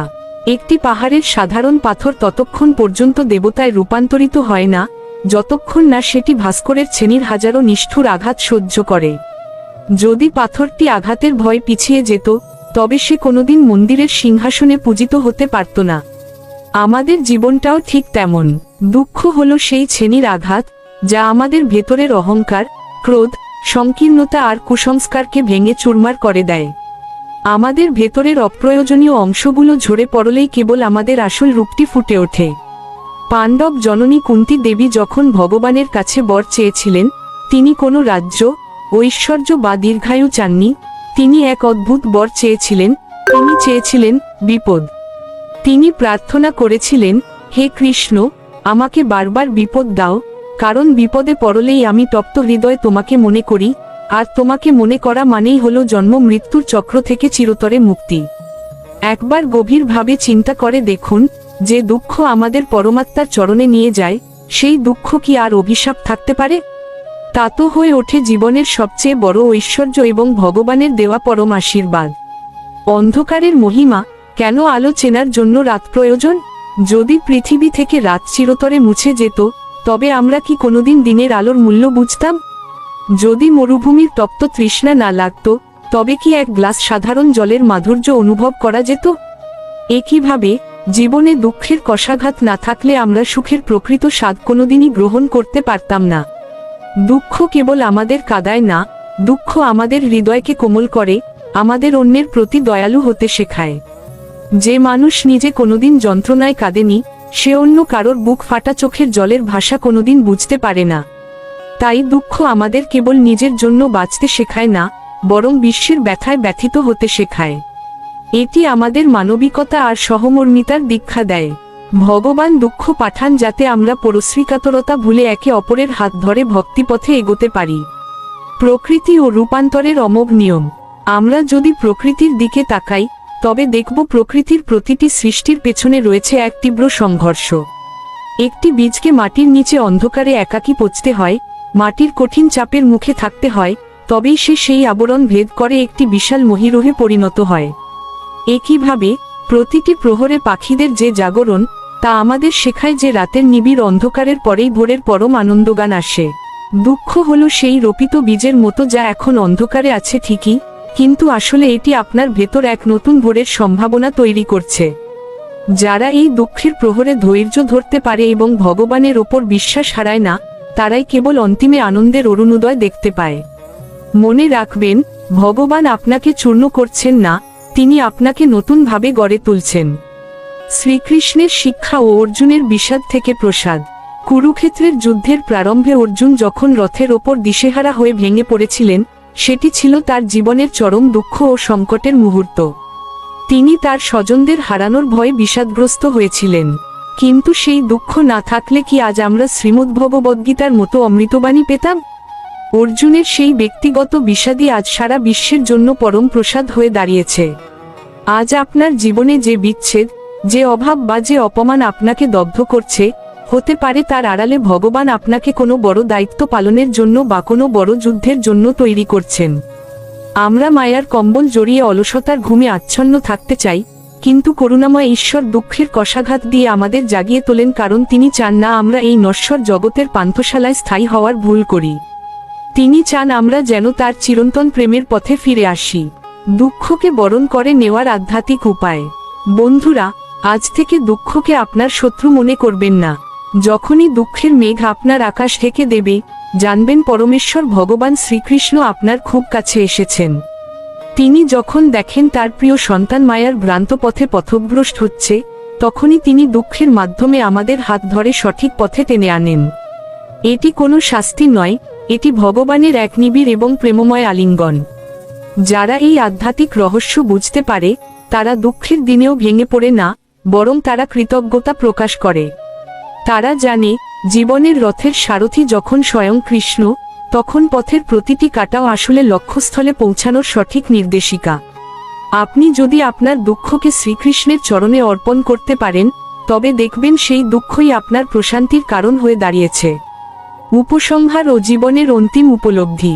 তাই আসুন, আজ থেকে আমরা দুঃখকে ভয় পাওয়া বন্ধ করি। জীবনের শেষ প্রহরটি আসার আগেই আসুন আমরা এই পরম সত্যটি হৃদয় দিয়ে উপলব্ধি করি যে, দুঃখ হলো ভগবানের পাঠানো সেই চিঠি, যা আমাদের এই সংসার ত্যাগ করে তার নিত্য ধামে ফিরে যাওয়ার ডাক দেয়। আপনার চোখের প্রতিটি জলবিন্দু যদি বিফল না হয়ে ভগবানের চরণে নিবেদিত হয়, তবে সেই জলবিন্দুগুলোই একদিন মোক্ষ লাভের মহামূল্যবান মুক্তায় পরিণত হবে। মোহের নরম বালিশ আর অলসতার কম্বল ত্যাগ করে সত্যের কঠোর ভূমিতে এসে দাঁড়ান। দেখবেন, যে দুঃখকে আপনি ভয় পাচ্ছিলেন, সেই দুঃখের গভীরেই লুকিয়ে আছে এক অনির্বাণ ও চিরন্তন শান্তি। দুঃখ আপনাকে নিঃস্ব করে না, বরং এটি আপনাকে ভগবানের সাথে যুক্ত করে, পূর্ণতা দান করে। আজকের এই আলোচনা যদি আপনার ভারাক্রান্ত মনে সামান্যতম শান্তির প্রলেপ দিতে পারে, তবে ভিডিওটি একটি লাইক দিয়ে আমাদের উৎসাহিত করুন। আপনার জীবনের কোনো কঠিন সময় কিভাবে আপনাকে ভগবানের পথে নিয়ে এসেছে বা আপনাকে শক্তিশালী করেছে, তা কমেন্টে আমাদের লিখে জানান। আপনার একটি জীবনলব্ধ শেয়ার হয়তো অন্য কোনো হতাশ মানুষের মনে নতুন করে বাঁচার প্রেরণা যোগাতে পারে। প্রতিদিন রাত 8টায় আমাদের এই বিশেষ আধ্যাত্মিক আয়োজনে শামিল হতে কৃষ্ণা টক্স বাংলা চ্যানেলটি সাবস্ক্রাইব করে বেল আইকনটি প্রেস করে রাখুন। আমাদের এই পথচলা অত্যন্ত বিনয়ের সঙ্গে আপনাদের কাছে উপস্থাপন করা হয়। শ্রী মিলন দেবনাথের সুনিপুণ তত্ত্বাবধানে এবং পরমেশ্বর ভগবান শ্রীকৃষ্ণের পরম করুণায় আমাদের এই ক্ষুদ্র প্রচেষ্টা। সবাই ভালো থাকুন, সুস্থ থাকুন এবং শ্রীকৃষ্ণের চরণে মতি রেখে জীবনকে সার্থক করে তুলুন। হরে কৃষ্ণ। নমস্কার, কৃষ্ণা টক্স বাংলা চ্যানেলে আপনাদের স্বাগত। আজকের ভাবনা, অর্জুনের বিষাদ আমাদেরই প্রতিচ্ছবি। কুরুক্ষেত্রের সেই বিশাল রণপ্রাঙ্গণে গান্ডীবধারী মহাবীর অর্জুন যখন রথের ওপর বসে বিষাদগ্রস্ত হয়ে পড়েছিলেন, তখন সেটি কেবল একজন যোদ্ধার মানসিক দুর্বলতা ছিল না। সেই বিষাদ ছিল আসলে যুগ যুগান্তরের সাধারণ মানুষের মনের এক প্রতিচ্ছবি। আজ আমরা সেই প্রেক্ষাপটেই আলোচনা করব, কিভাবে আমাদের চারপাশের প্রকৃতি ও ক্ষুদ্র পাখিরা আমাদের কর্তব্য সচেতন করে তোলে, অথচ আমরা শ্রেষ্ঠ জীব হয়ে অর্জুনের মতো মোহাচ্ছন্ন হয়ে পড়ে আছি। কেন পক্ষী প্রহরে প্রহরে জেগে ওঠে আমাদের সংকেত দেয়, আর আমরা কেন মায়ার গভীর ঘুমে অচেতন? আজ সেই পরম সত্যেরই আমরা অন্বেষণ করব। অর্জুনের বিষাদ ও আমাদের জীবনের মিল। অর্জুন যখন কুরুক্ষেত্রে নিজের আত্মীয় স্বজনদের দেখলেন, তখন তিনি মোহের বশবর্তী হয়ে কর্তব্য ভুলে গিয়েছিলেন। তার হাত থেকে গান্ডীব খসে পড়েছিল, শরীর কম্পিত হয়েছিল। আমাদের জীবনটাও তো একটি রণক্ষেত্র। এখানে আমরাও প্রতিনিয়ত মায়া, মমতা আর মোহের কাছে পরাজিত হচ্ছি। অর্জুনের সেই বিষাদ আজ আমাদের ঘরে ঘরে। আমরা জানি আমাদের ধর্ম কি, আমরা জানি আমাদের কি করা উচিত, তবুও আমরা মোহের বশবর্তী হয়ে ভুল পথে পা বাড়াই। আমরা যেন এক গভীর তন্দ্রায় আচ্ছন্ন, যেখানে সত্যকে জানার ইচ্ছা থাকলেও মায়ার বাঁধন আমাদের আটকে রেখেছে। পাখিদের জাগরণ ও সময়ের অব্যর্থ সংকেত। এই যে আমরা অচেতনার ঘোরে দিন কাটাচ্ছি, প্রকৃতি কিন্তু বসে নেই। আপনারা কি লক্ষ্য করেছেন, রাত যখন তার শেষ প্রহরে পৌঁছায়, চারদিক যখন নিস্তব্ধ থাকে, তখন কিছু পাখি প্রহরে প্রহরে ডেকে ওঠে। কোনো যান্ত্রিক ঘড়ি ছাড়াই তারা জানে কখন নিশি অবসান হবে। এই পাখিরা আসলে প্রকৃতির সেই অতন্দ্র প্রহরী, যারা আমাদের জীবনের বয়ে যাওয়া সময়ের হিসাব রাখে। ঋষিরা বলেন, এই পক্ষীকুলের ডাক আসলে কোনো সাধারণ কলকাকলি নয়, এটি হলো প্রকৃতির মাধ্যমে পরমেশ্বরের এক করুণ আহ্বান। তারা প্রতিটি প্রহরে আমাদের হৃদয় করাঘাত করে বলে, হে জীব, অর্জুনের মতো বিষাদগ্রস্ত হয়ে বসে থেকো না, সময় বয়ে যাচ্ছে, এবার অন্তত মায়ার ঘুম ভেঙে জেগে ওঠো। তারা প্রতিটি প্রহরের ঘোষণা দিয়ে আমাদের আয়ু ফুরিয়ে যাওয়ার কথা মনে করিয়ে দেয়। মানুষের মায়া ও অচেতনার গভীর নিদ্রা। পাখিরা অবুঝ হয়েও প্রকৃতির ছন্দে নিজেদের মিলিয়ে দেয়, আর আমরা সৃষ্টির শ্রেষ্ঠ জীব মানুষ আজ কি করছি? আমরা কেবল শরীরের ঘুমে আচ্ছন্ন নই, আমরা আসলে মোহের এক অন্ধকার গুহায় আটকা পড়ে আছি। আমাদের দিনগুলো কেটে যাচ্ছে কেবল আহার, নিদ্রা আর অন্তহীন জাগতিক দুশ্চিন্তার পেছনে। পক্ষী প্রতিটি প্রহরের হিসাব রেখে আমাদের জাগানোর চেষ্টা করে, আর আমরা মানুষ হয়েও জীবনের সবচেয়ে মূল্যবান সম্পদ, এই মনুষ্য জনম, বৃথাই কাটিয়ে দিচ্ছি। আমরা ভাবি আমাদের হাতে অফুরন্ত সময়, অথচ প্রতিটি মুহূর্ত আমাদের আয়ু তিল তিল করে কেড়ে নিচ্ছে। অর্জুন যেমন মোহের কারণে নিজের লক্ষ্য ভুলে গিয়েছিলেন, আমরাও তেমনি মায়ার কারণে আমাদের পরম লক্ষ্য, শ্রীগোবিন্দের সেবা, ভুলে বসে আছি। কেন এই তুলনা? মায়ার সজ্জা ও অজ্ঞানতার আবরণ। কেন বলা হচ্ছে যে পক্ষী জাগে আর মানুষ ঘুমায়?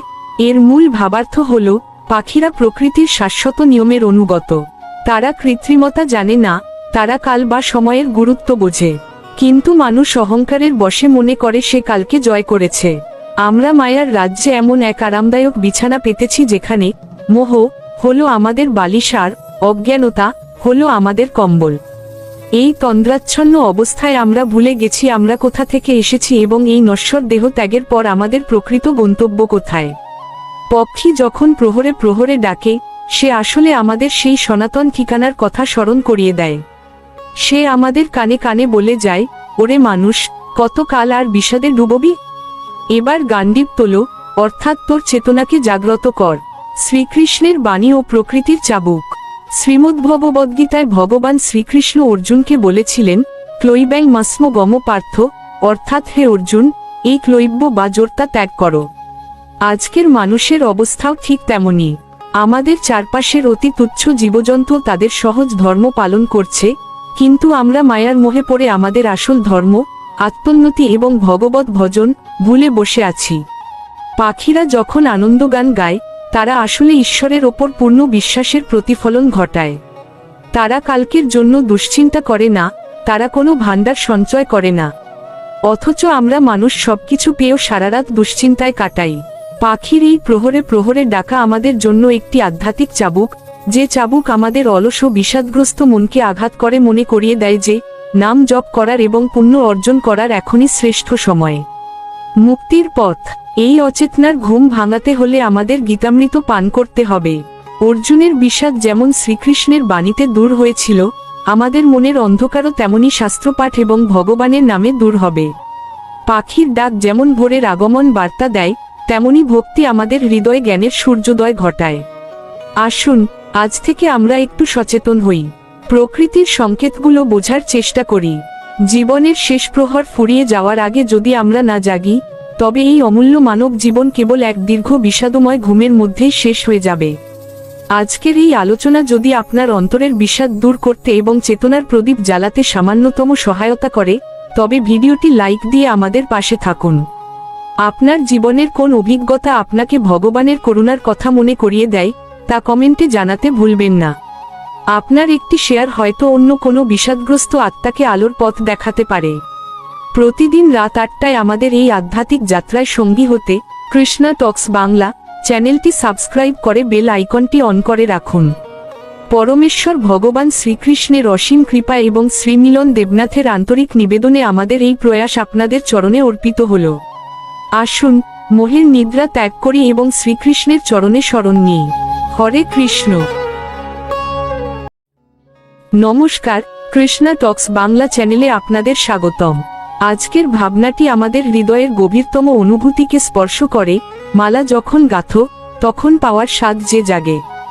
এই কথাটির মধ্যে ভক্ত আর ভগবানের যে নিবিড় লীলা লুকিয়ে আছে, আসুন আজ সেই রহস্যের আবরণ উন্মোচন করি।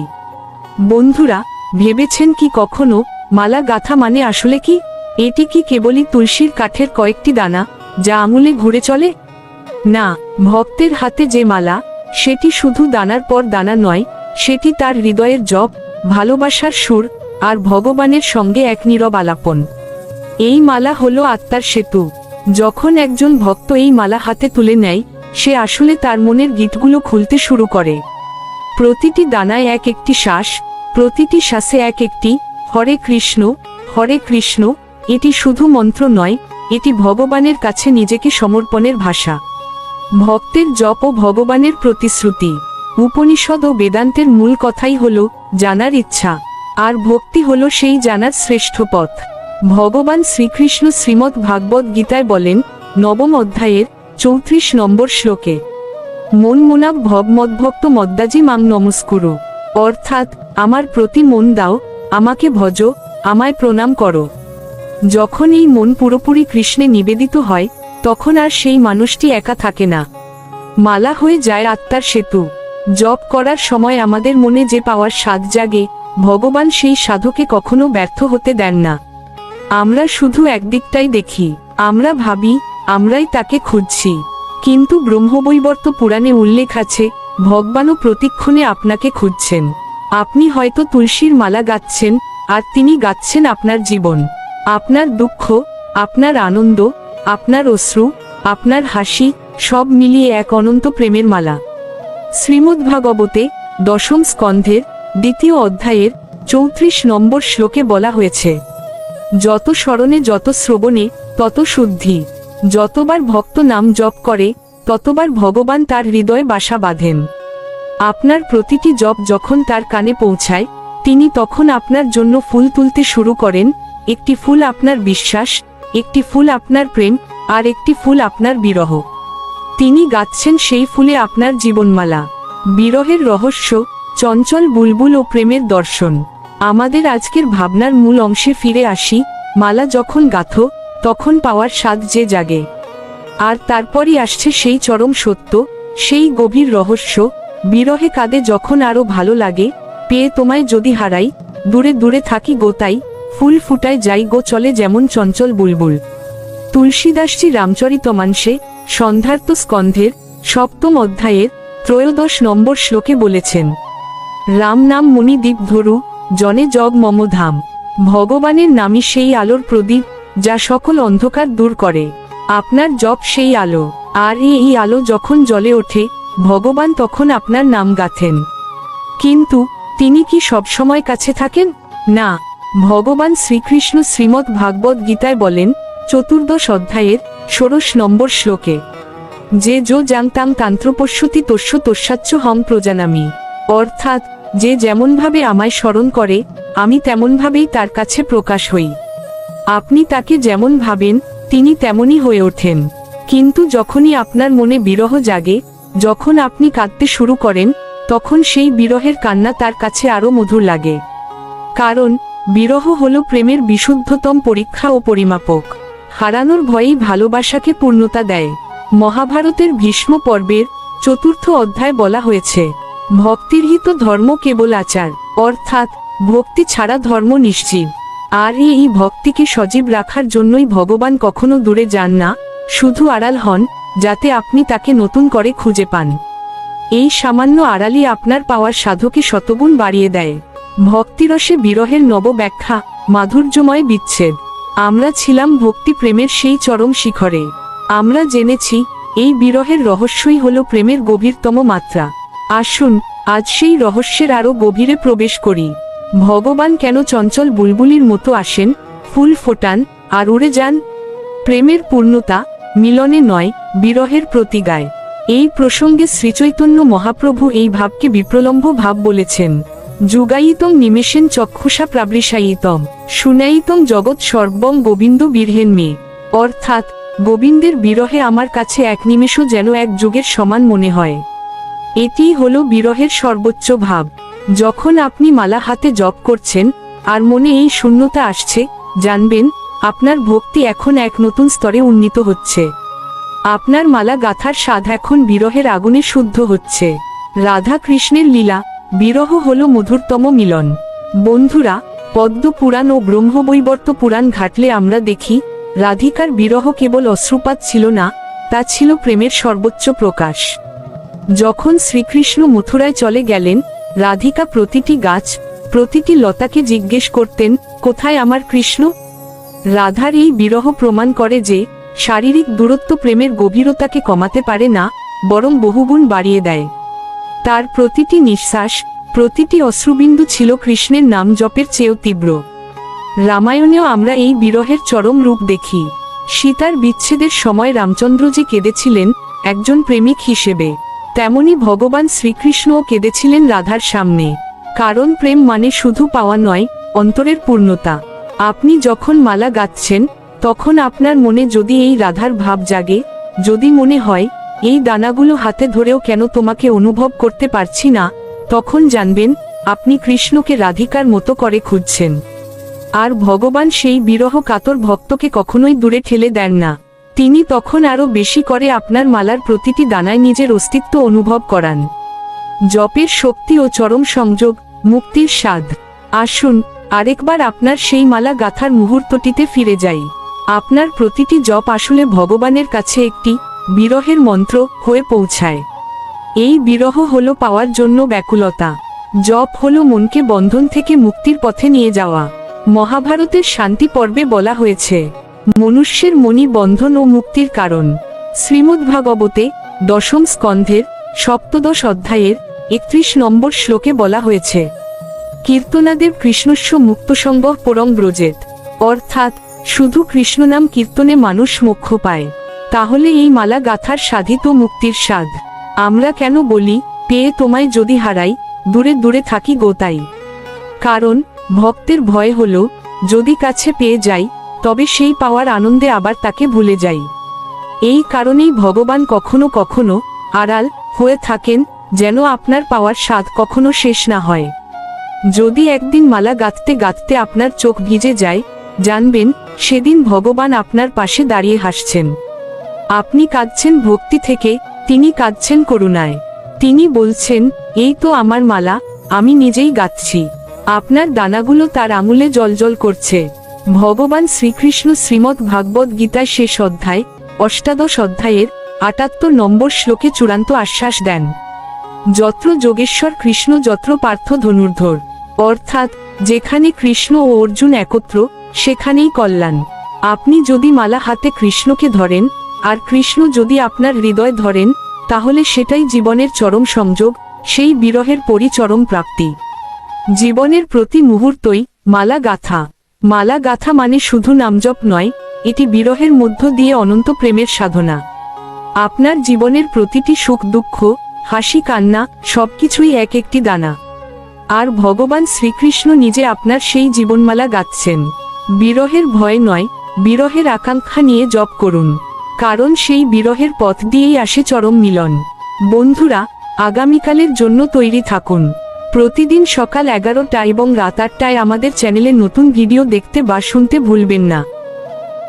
আমরা একসাথে শুনব ভগবান শ্রীকৃষ্ণের প্রেম, বিরহ ও জ্ঞানময় বাণী। তাই চ্যানেলটিকে সাবস্ক্রাইব করতে একদমই ভুলবেন না। আর আপনারা যদি একটি লাইক দেন তাহলে ভিডিও তৈরির কাজের স্পৃহা অনেকটাই বেড়ে যায়। তাই দয়া করে একটা লাইক দিন। আবার দেখা হবে, কথা হবে পরের ভিডিওতে। সকলের উপর ভগবানের কৃপা বর্ষণ হতে থাকুক। হরে কৃষ্ণ।